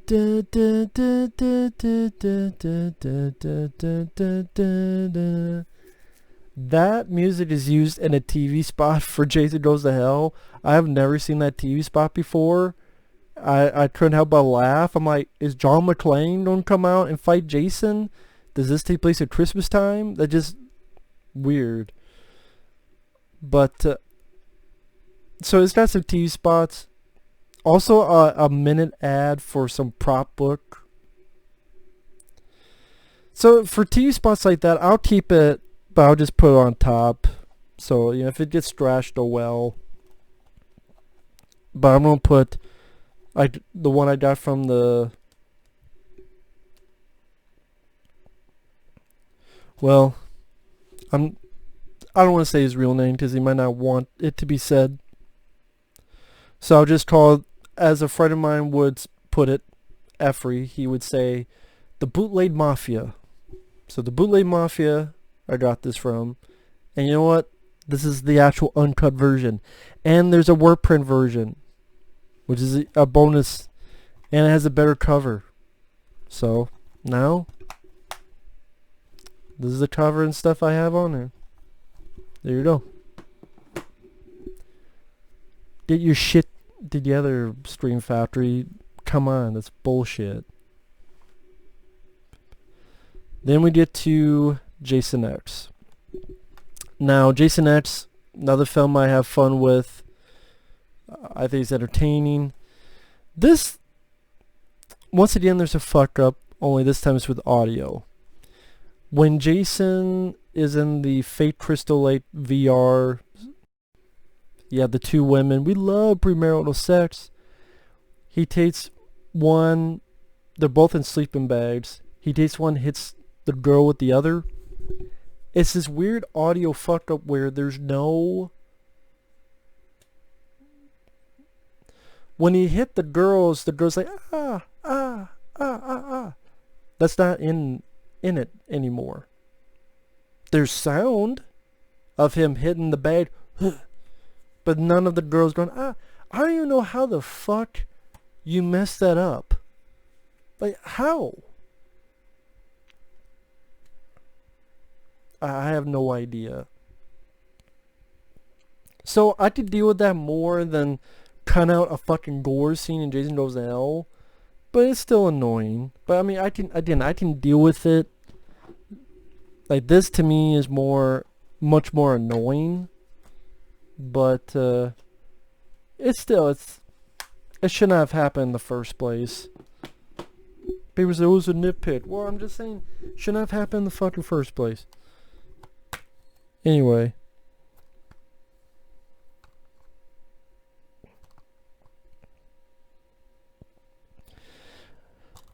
I will say,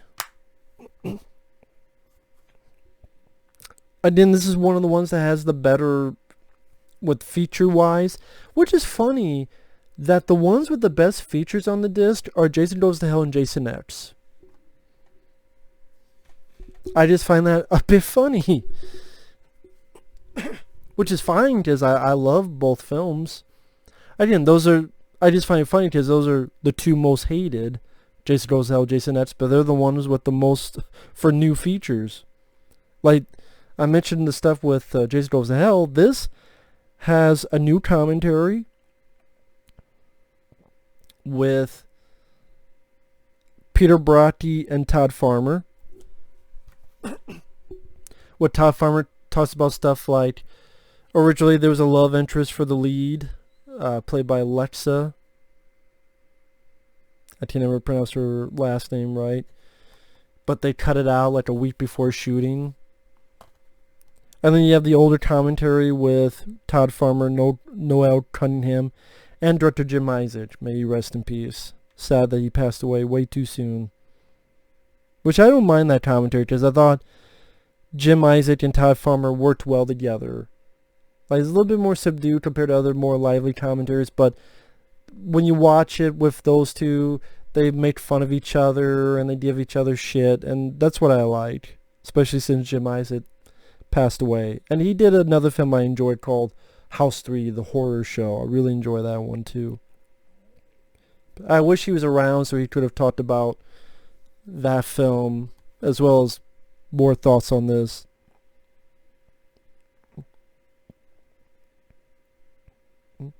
Was he on Crystal Lake Memories? It's been a while since I've seen Crystal Lake Memories. I don't remember if he was on there. Can't remember. But stuff you have a 33-minute making of, a new one, where you have Noel Cunningham and Todd Farmer and such talking about it. Todd Farmer tells about his original idea was to have Jason in a Blade Runner type of future city, but they didn't have the budget. Todd Farmer wanted the film that's a bit more serious, like a bit more like Aliens tone, but it became more self-aware because of the success of films like Scream. There's a scene dealing with anti-gravity scene that was cut out of the script. So they had some interesting stuff to it. Another one was a 23-minute interview with just Todd Farmer himself. There's a 33-minute interview that had Sean S. Cunningham and Kane Hodder. Also, no, that's a separate one. Yeah, but Sean Cunningham, Kane Hodder, and then, so that was cool. 23-minute interview with Todd Farmer. Aliens, James Cameron was a bit influenced for him in the script. It's funny, he also mentions like the IMDb boards and how one person said, which is worse, Jason X or Cancer? Sounds like something I would say, only I would say, which is worse, the Predator or a Predator actually making you suck his dick? Would you rather suck a Predator's dick or watch The Predator with Shane Black? I know it's a toss-up for me. I can say stuff like that. It's almost 2 hours in. No one's watching. But seriously, I mean, that is pretty harsh. Like, which is worse, Jason X or Cancer? That's pretty fucking harsh. But it is interesting to see that 11-minute interview with Christy Andres. She's the girl that gets her head frozen. I mean, cool that she's interviewed. Didn't really learn much of anything, but okay. I mean, at least it's something.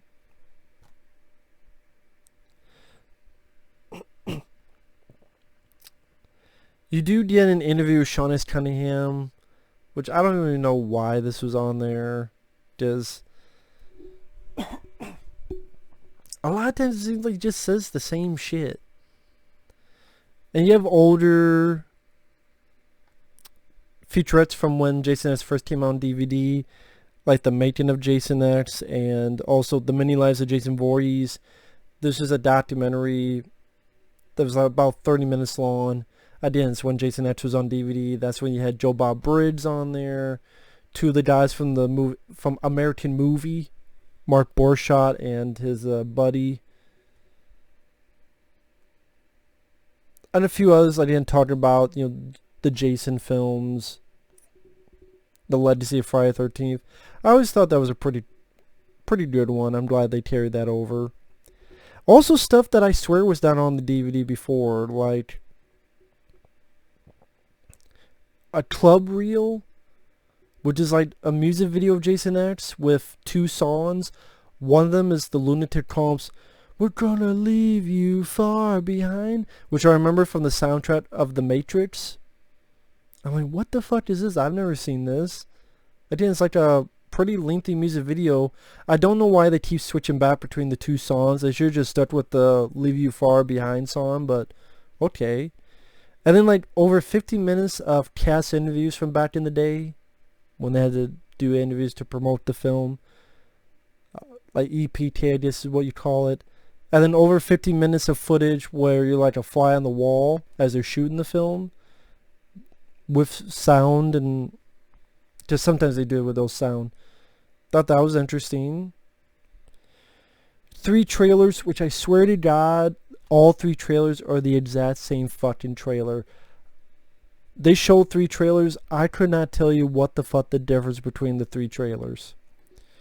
TV spots, still gallery. So yeah, pretty decent. I mean, other than the audio fuck up, features are pretty decent. Gotta admit. The commentary with the newer one with Peter Bratti, Todd Farmer, because they had to do it on Zoom or whatever they did it on, the audio is not the best, most pristine.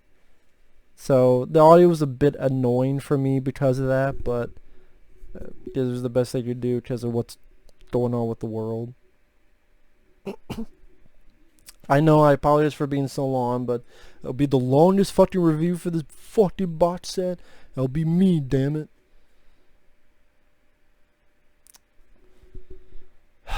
I mentioned this before, like 5 hours ago when I started this thing. The film itself, there's stuff I like about it. I don't like Ken Kirshner's that portrayal of Jason. I don't like the look of Jason. It should have been Kane Hodder with the look from Part 7 The New Blood, not this shitty jacket he wears. And I don't know, like, you see his eyes, and the eyes like, but Robert Englund's really good as Freddy. I like some of the stylish direction and color schemes. I think Robert Englund, and the gore is fun. The fight is fun. Although I think Freddy kissed Jason's ass a bit too much. And the movie just seemed like it was more pro Freddy than Jason. Like, Jason's afraid of water. No, he ain't. Well, you gotta have Jason afraid of something. No, you don't. That's the one true enemy of Freddy. Someone who's not afraid of him at all, has no fears. You do that, now Freddy could just beat the shit out of him in the dream world, of course. And then Freddy like almost beat the shit out of him in the real world too. So, but I mean, I like the film, but I do have definitely more issues than when I first saw it in the theater. Commentary, director Ronnie Yu, Robert Englund. You know what? If you have the DVD or the Blu-ray, it's just the same features. You wanna know why? Because it's the same fucking disc. Okay, let me show you something. 2 reasons I know this. What you see here. One sec. Right about there. You see that red and black? That is Stream Factory's logo.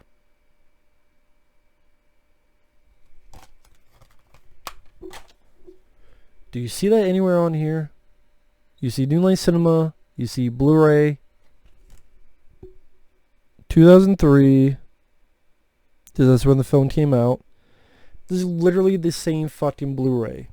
The same Blu-ray. Well, Matt, if it's not broken, don't fix it. My point is, because it's the same Blu-ray, so of course there's no new fucking features. Well, what more features? How about this? How about, you know what? How about more in-depth talk? In-depth talk on all of the strips for Freddy vs. Jason before this. Like, really in-depth. Here's these people. This was our take on Freddy vs. Jason. Which they did some of that in Crystal Lake Memories, to be fair. But you did have that on this. You tell me there's no one from this film you could interview. No one. Not Christopher Marquette. Not Lachlan Monroe. Not Robert Englund. Not the writers. Someone on the supporting cast. There's no new commentary. How about commentary with the writers? Damian Shannon, Mark Swift. How about commentary with them? No, all they did was take the old Blu-ray and put it in here. And a Stream Factory slipcase. To me, fucking lazy. Did the same thing here. All they did. Literally, this is the same Blu-ray. The same disc. Oh, the other reason I know? You know what was at the beginning of this when it started playing? A trailer for The Cell 2, a 2009 direct-to-video movie.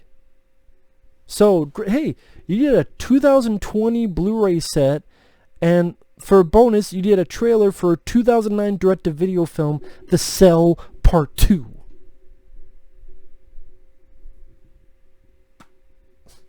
And then this. I think it's cool that you have a choice between this or this. And actually, to be fair, this.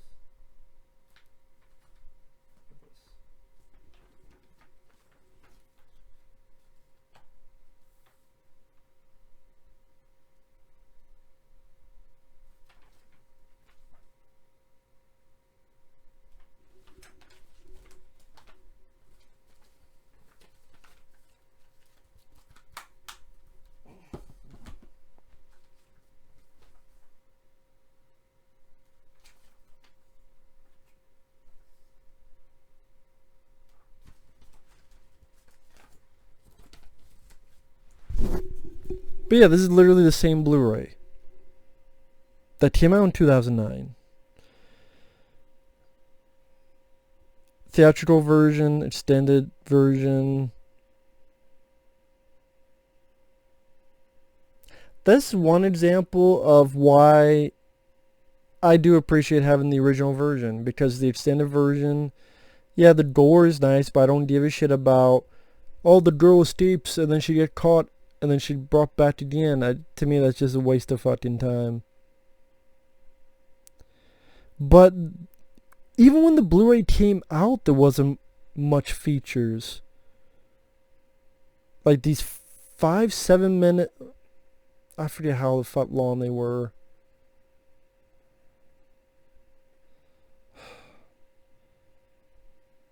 I mean, how about commentary track? Because there wasn't even one to begin with. You tell me there's no one willing to talk about this film in a commentary track. No one. No one involved with the film. How about the cast members? You tell me none of the cast members are willing to do a commentary for this. Not a single one. No comment. What about Damian Shannon, Mark Swift? How about commentary from them? Or like nobody in the making of, nobody in the cast, nobody wants to do a commentary. There's no new interviews. There's nothing new you did to this. So again, you just use the same fucking Blu-ray.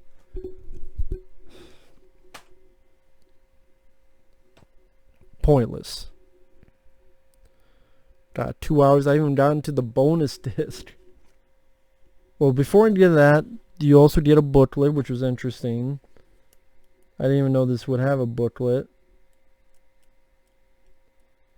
But again, pretty much tells about the releases of each of these Friday the 13th films.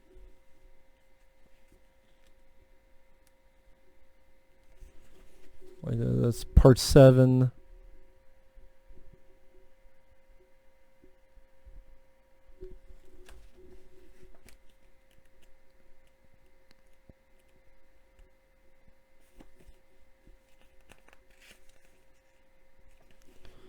Nice way to end it with that part in part 7, the new blood. But yeah, Friday the 13th bonus material. To be perfectly honest,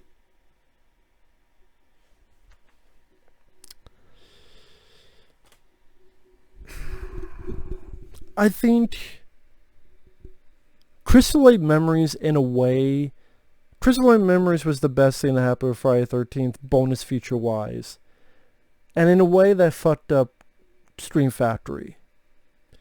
Because once you do Crystal Lake Memories, what more can you really do with features? Not a whole lot. I mean, okay, disc 1. 17-minute interview with Sean S. Cunningham, where it says about working with Wes, worked with Steve Miner, who was a friend of his brother. He talks about working on House. He talks about how he wants to do a love story, but people think of him as the Friday the 13th guy. He talks about how, some people purposely set up to try to do a franchise and they fail. To be perfectly honest, I didn't see any point to this feature, other than I guess to just let Sean S. Cunningham talk. 21-minute feature with Steve Miner. Honestly, I thought this was horseshit. Steve Miner is one of those guys who directed part 2 and part 3. And you're like, oh man, can't wait for him to get interviewed. Oh, wow, he finally got interviewed about part 2 and part 3. You know what he says about part 2? He got the job because of Sean S. Cunningham. And after it came out, he got no offers. So then he did part 3. 3D for the marketing. I did the film. Can't get a job after part 3. What I just said is exactly what he says about those 2 films. Nothing more. No details. Nothing about the making of the film. So it's like you marketed it as Steve Miner. He's going to talk about Friday the 13th part 2 and 3. No, he just says I got hired. After it, I couldn't find a job. That's literally it.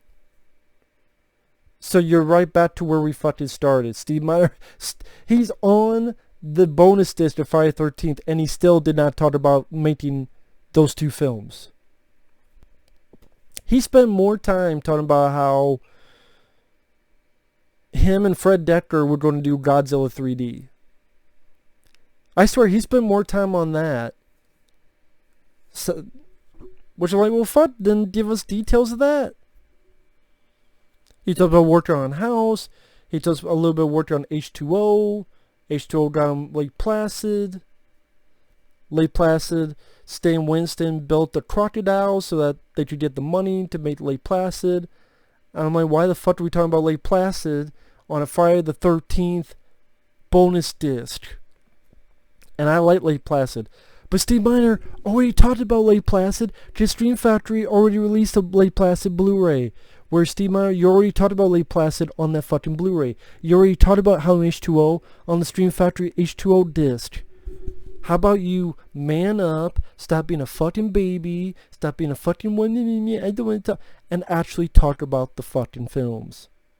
How was it directing the film? Doing the scenes, doing the effects.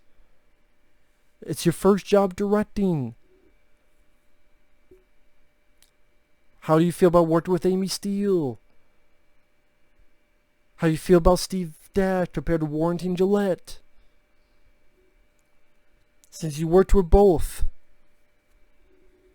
And Steve Dash no longer with us. So, yeah, this interview to me was fucking pointless. Again, If you want to hear about Lake Placid, there's a Blu-ray Stream Factory released of Lake Placid. Steve Miner talks about it more in depth than in here. If you have the Halloween box set, he already talked about H2O. He doesn't need to talk about it again. Fred Decker, Godzilla 3D. Okay, you bring it up, cool, but you don't go in depth on what was the story. What was the story of the film? And then no details about making Friday 2 and Friday 3. So yeah, this was completely pointless. You have two 30-minute sections, so an hour interview with Harry Manfredini. The first 30 minutes, how he got into music. He wrote music for a football show every week. At one point he did a theme song for a porn film. Interviews with composers, for me, is not the most interesting interviews to be. Just my own. But still, if you're interested, it's there. The next 30 minutes is him talking about doing the music for each film. Part 3, hey, why not do disco, horror disco type of thing. Worked with this guy named Michael Zadar. Part 7, he didn't do because he was busy with Deep Star 6. Part 8, he didn't do because in Canada there's tax incentives, so they're more liable to use a Canadian composer. So I mean, that was interesting to get his words on that type of stuff. A 21-minute interview with Harry Crosby. Just interesting to see him interviewed because he doesn't get interviewed. The story I remember is during his death scene, there's these two type of bloods. They used the wrong one. He almost got blinded by it. I mean, interesting to at least hear from him. So, take that for what you will. 30-minute interview with Bill Randolph from Friday 2. He's the guy that, one of the two that got killed, spear in the bed. He seems like a fun guy. He was fun in the commentary for Friday 30 Part 2. He was a bit fun here. Yeah, he mentions how during the scene, the girl the girl that's on the bed with him when they get speared, the girl was 16. But I mean, he's just telling the truth. If that's how it was, that's how it was. She was 16.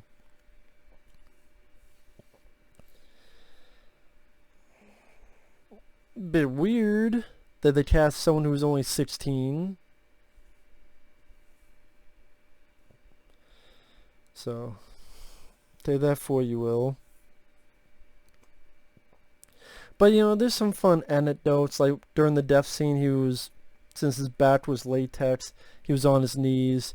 Some crew member said, hey, open your mouth. Why? Just do it. And I guess the guy blew some stuff in his face, and afterward he was fine. So I just gave him some drugs or something. So I mean, that was a pretty decent interview. Because the guy seemed... I disagree with his thoughts on the reboot. He wasn't a fan of the 2009 film. Said, well, it didn't have the innocence and it wasn't scary. Well, to be fair, I don't think any of the Friday the 13th films were scary. They're just fun. Innocence... I don't get the innocence part, but... Well, our film was innocent. I don't know how you figure, but okay. So I don't agree with them on that, because I think the 2009 film's pretty good. But it is still not a bad interview. There's a couple, the locations of Friday the 13th, 1 and 2. Hosted by Michael Gingold. 30 minutes long. The only interesting part of this was seeing some of the people in the town. Like there's Blairstown Diner that has Jason's potato slices. Or there's one guy that started a shop selling Jason memorabilia. But Michael Gingold, he's not nearly as good as Sean Clark. When he delivers, it literally is like he's reading, hello there, my name is Michael Gingold. I am reading from my cue card. Thank you. Have a nice day. like robotic. Sean Clark was fun and he was natural. Why do they not let Sean Clark do these things anymore? Did he say, fuck it, I'm done? Did he retire from doing it? I know he has a YouTube channel, and he does this video podcast with, I forget who the other guy is, and they interview people like Matthew Lillard and other people, which is cool. But I don't like Sean Clark. I think would have made this a lot better. Why didn't they do that? They had Sean Clark go do it for Halloween. Why didn't they let him do it for Friday the 13th? Can someone please ask Sean Clark that? If you do, give me a holler back as to what the deal is. Why didn't they have Sean Clark do that? He was doing it for Nightmare on Elm Street. He was doing it for Halloween, but not for Friday the 13th. I don't understand. I don't get it. So Michael Gingo, I'm sorry, he didn't make that work. A 20-minute interview with La La Records. Pretty much them going, hey, in the 2000s we have this company. We wanted to put the first 6 films music on CD. So we also talked with Harry Manfredini and how they put the 6 films music on CDs with their company. So it just seemed like a 20-minute advertisement for their Friday the 13th 1 through 6 CD set that I'm sure you can buy. I'm not really, I didn't give a shit, honestly, to be fair.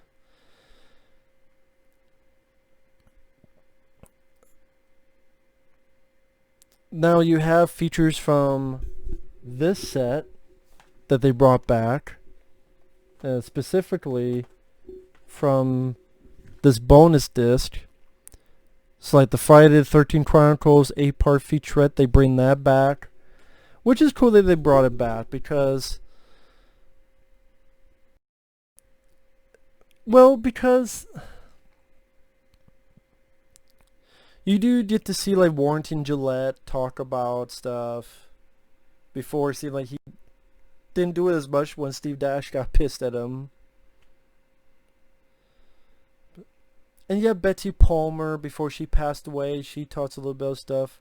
William Butler for Part 7, The New Blood, which I don't even know William Butler's on Crystal Lake Memories. Again, I need to watch that again, but that's a long, in a good way, long documentary. You know, Corey Feldman talked a little bit how he wished he could do Friday 2-0, like H2O, but with him and Jason. I'm like, Corey Feldman, that ain't gonna happen. But it was interesting to put that in there for completion's sake. And the other stuff, like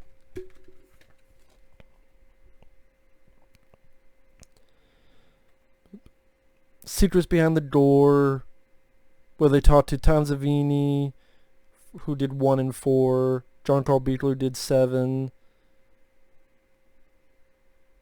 Where they talk about, you know, doing the effects on those films. Crystal Lake Victims Tells All.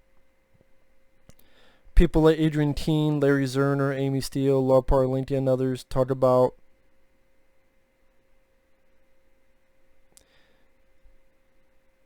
just how was it, a little bit more how was it working on the film. If they did die, their death scenes, things of that nature. Tales from the Cutting Room Floor, deleted scenes, alternate footage, artifacts and collectibles. Some people show what they kept. Rob Hedden kept the guitar and a clapboard from Part 8. Tom McLaughlin kept a coffin and a tombstone from Part 6. Fans at convention show their memorabilia, including a guitar signed by the actors playing Jason. Sadly, it's not all the actors, because by that point, people didn't realize Steve Dash played Jason in Part 2. So I wonder if that guy later on is like, fuck, I have this guitar. I don't have Steve Dash. Fuck.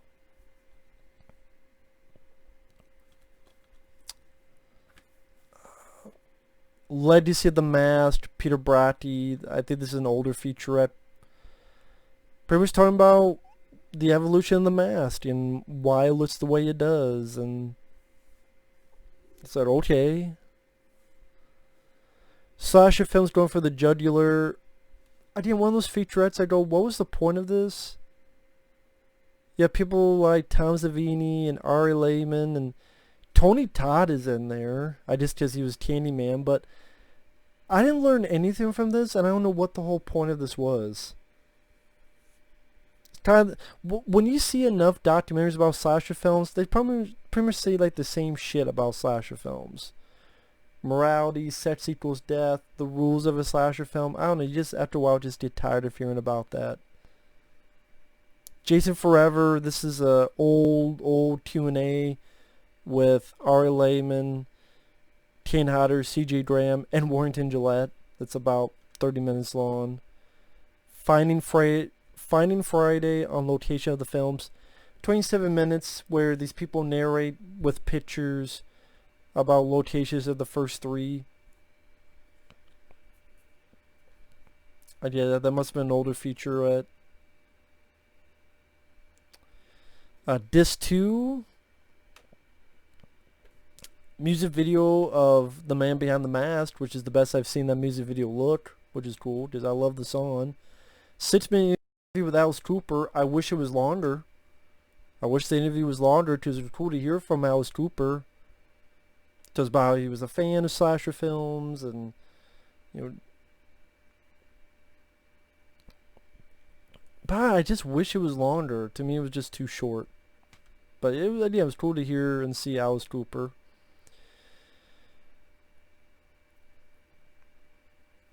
You get these two 80-minute documentaries that, honestly, to me, it seemed as if they went, oh shit, we don't have enough features for this. People don't be disappointed. Well, there's these two documentaries, and I swear what they did with these documentaries was they took them and they edited a bunch of Friday the 13th footage in it. Like this 80-minute documentary, Stream Queens.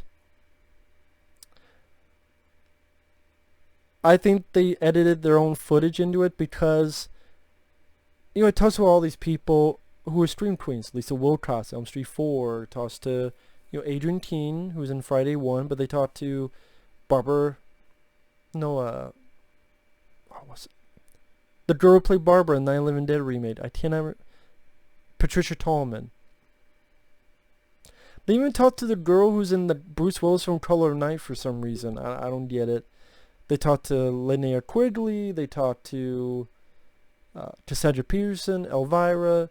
You know, what a Stream Queen is, what it takes to be a Stream Queen, about being tough as a Stream Queen, nudity in these films. I don't know, I couldn't say it did much for me. It was more interesting to see who would show up. Like, really, the girl from Splatter University shows up? And I'm like, okay, wait a minute. They have all these characters, all these people with different movies, but the only footage we see are Friday the 13th. When most of the time they're not even talking about Friday the 13th. Yeah, okay, I think Scream Factory took this documentary and just put their own Friday the 13th footage in it. I know they did with Slice and Dice, the slasher film forever, which is an 80-minute. How do I know that? Because long ago a nice guy sent me that documentary, which I have over there, and it's the same people being interviewed. Corey Feldman, Adam Green, Petra Lucier, Scott Spiegel. Adam Green, director of Hatchet. Petra Lucier, who directed the My Bloody Valentine 3D and Drive Angry with Nicolas Cage. Scott Spiegel, who directed Intruder and From Dusk Till Dawn 2. Jeffrey Reddick, who worked on the Final Destination films. John Fallon from the website Arrow in the Head. I've seen this before, but I remember there was more footage than just Friday the 13th. Like the only footage they show, moving pictures of footage, not just still pictures, is Friday the 13th. And not only that, but it's not just Friday the 13th, but just stuff from Stream Factory. Like the uncut scenes of My Bloody Valentine. Those were not in Slice and Dice. Just, especially looking this good. Or April Fool's Day. April Fool's Day, My Bloody Valentine, or Friday the 13th. That's the only footage shown. The ones that Stream Factory owns and released on Blu-ray. I just find it, I don't know why I find it so weird. Like they took the documentary and then they just put their own footage into it. I don't know what it is about that. I mean, the documentary itself, it's more interesting to see who's in it than the content. Because the thing with these slasher film documentaries is like, I'm tired of hearing about the rules of a slasher film. I already got that in Scream in 1996. You don't need to keep repeating that. Or the trying to be so deep on the meanings of a slasher film. No, people see it because they want to have fun, or see the gore, or see the titties, or maybe once in a while have some fun characters, or get some interesting different types of plots. Like April Fool's Day, what it did with its twist.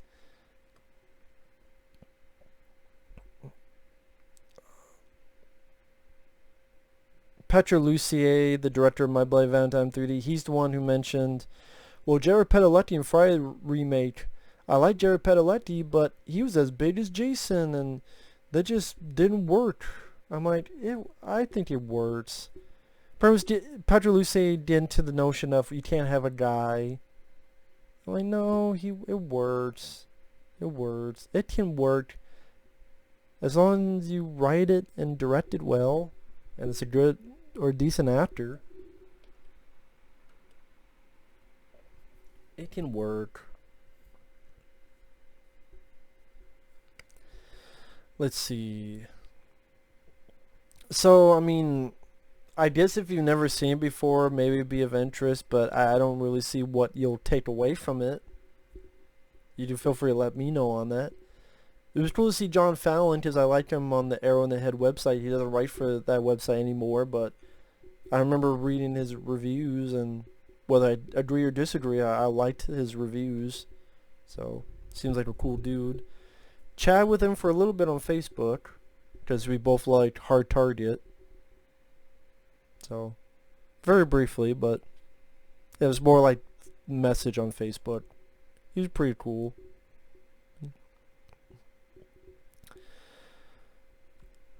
Tom McLaughlin from... There's two features. I think one is an older feature. Because I'm like, well, why are these separated? Why is it two? Why is it just one? Because one's like 4 minutes long. And I realized what it is. The first one is black and white. And it's a feature from an older set.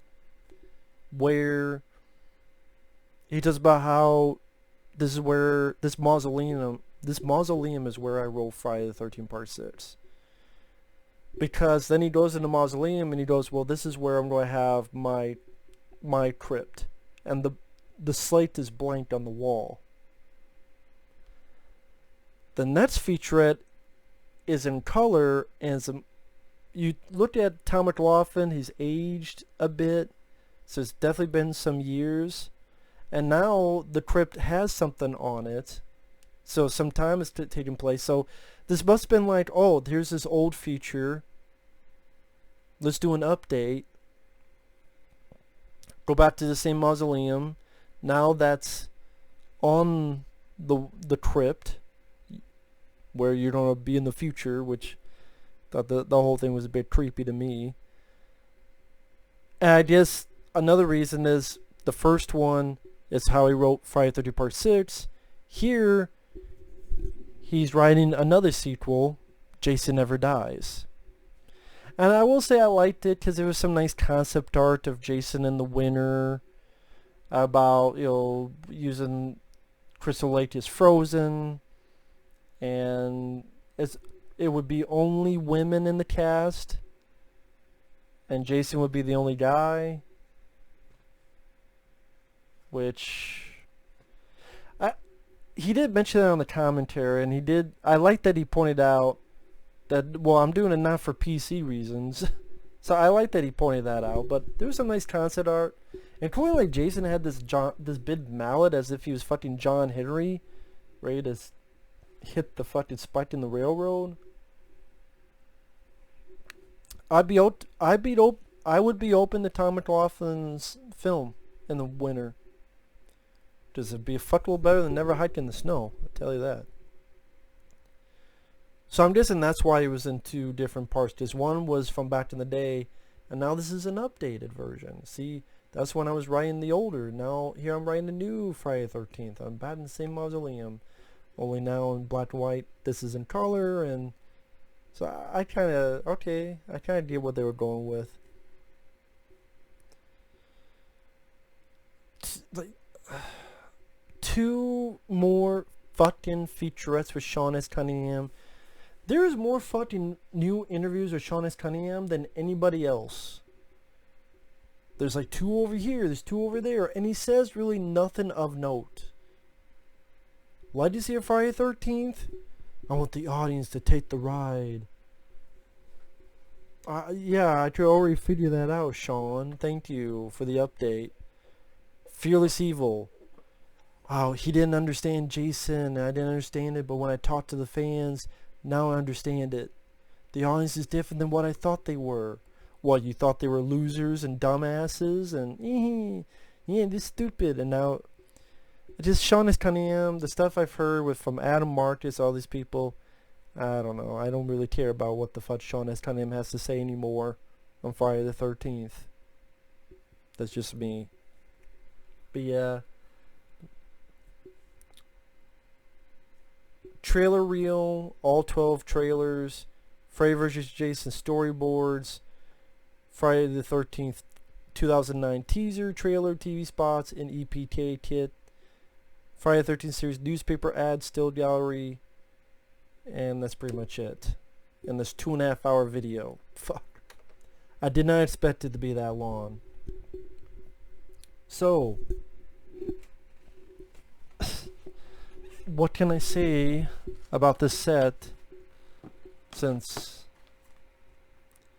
if anyone watched this whole thing, can you let me know in the comments? I'll give you like a heart, or what you call it.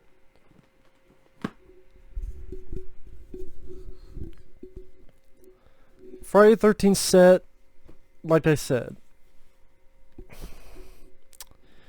it's a decent set for some of the commentaries, for the interviews on Jason Goes to Hell, Jason X, having each of them separately. Picture quality isn't too bad on them, to be fair. Having the original theatrical posters. Hearing at least a little bit from Alice Cooper. But, you know, people say this is the best of the best, 10 out of 10, perfect. I can't say that. No. Because most of these have nothing really that new. Definitely not anything new interview-wise. Like the first, like you said, the first film. Like the third film, what's new is the older commentary being brought back. First film, nothing new other than, I guess, the foretaste stand, like the third film. Part 2, could it have the footage? Why not have an uncut version? Part Jason Goes to Hell, that fucker with cutting out that gore.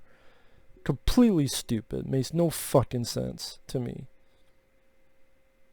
Freddy vs. Jason, Friday the 13th, 2009.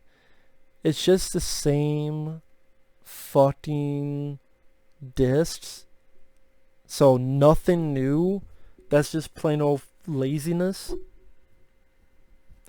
And then this bonus disc is really, at the end of the day, pretty fucking disappointing. compared to like the bonus, okay, you look at the Halloween one. What helped with that is there was not a Halloween version of Crystal Lake Memories. I mean, 25 Years of Terror, that's like a better version of His Name Was Jason. But Halloween never had a full, in-depth, holy shit, that's long, awesome, like Friday the 13th did with Crystal Lake Memories. And then not having Crystal Lake Memories on the box set, that really, I think, fucked Stream Factory up. So the scrambling, well, what more can we do? You know, Kevin Bacon ain't going to talk to us. Some other people have passed away. So, you know, bring back the old features. New interview with Harry Manfredini. Bunch of new interviews with Sean S. Cunningham that I don't give a fuck about, honestly. We got Steve Miner, but he's not going to talk about the films that he's here to talk about. So, that whole thing was fucking pointless. And Alice Cooper, cool to talk to him. We only got like 5 minutes of him, 6 minutes of him. Shit, we don't have enough. Let's put these 2 documentaries, Slice and Dice, Slasher Film Forever, and Scream Queens, which I don't see myself ever watching them again. So really, like I said, this is free and that's cool. But if I paid $150 for this, I'd be pissed. I would be pissed. I guess if you're, I love the Friday the 13th films.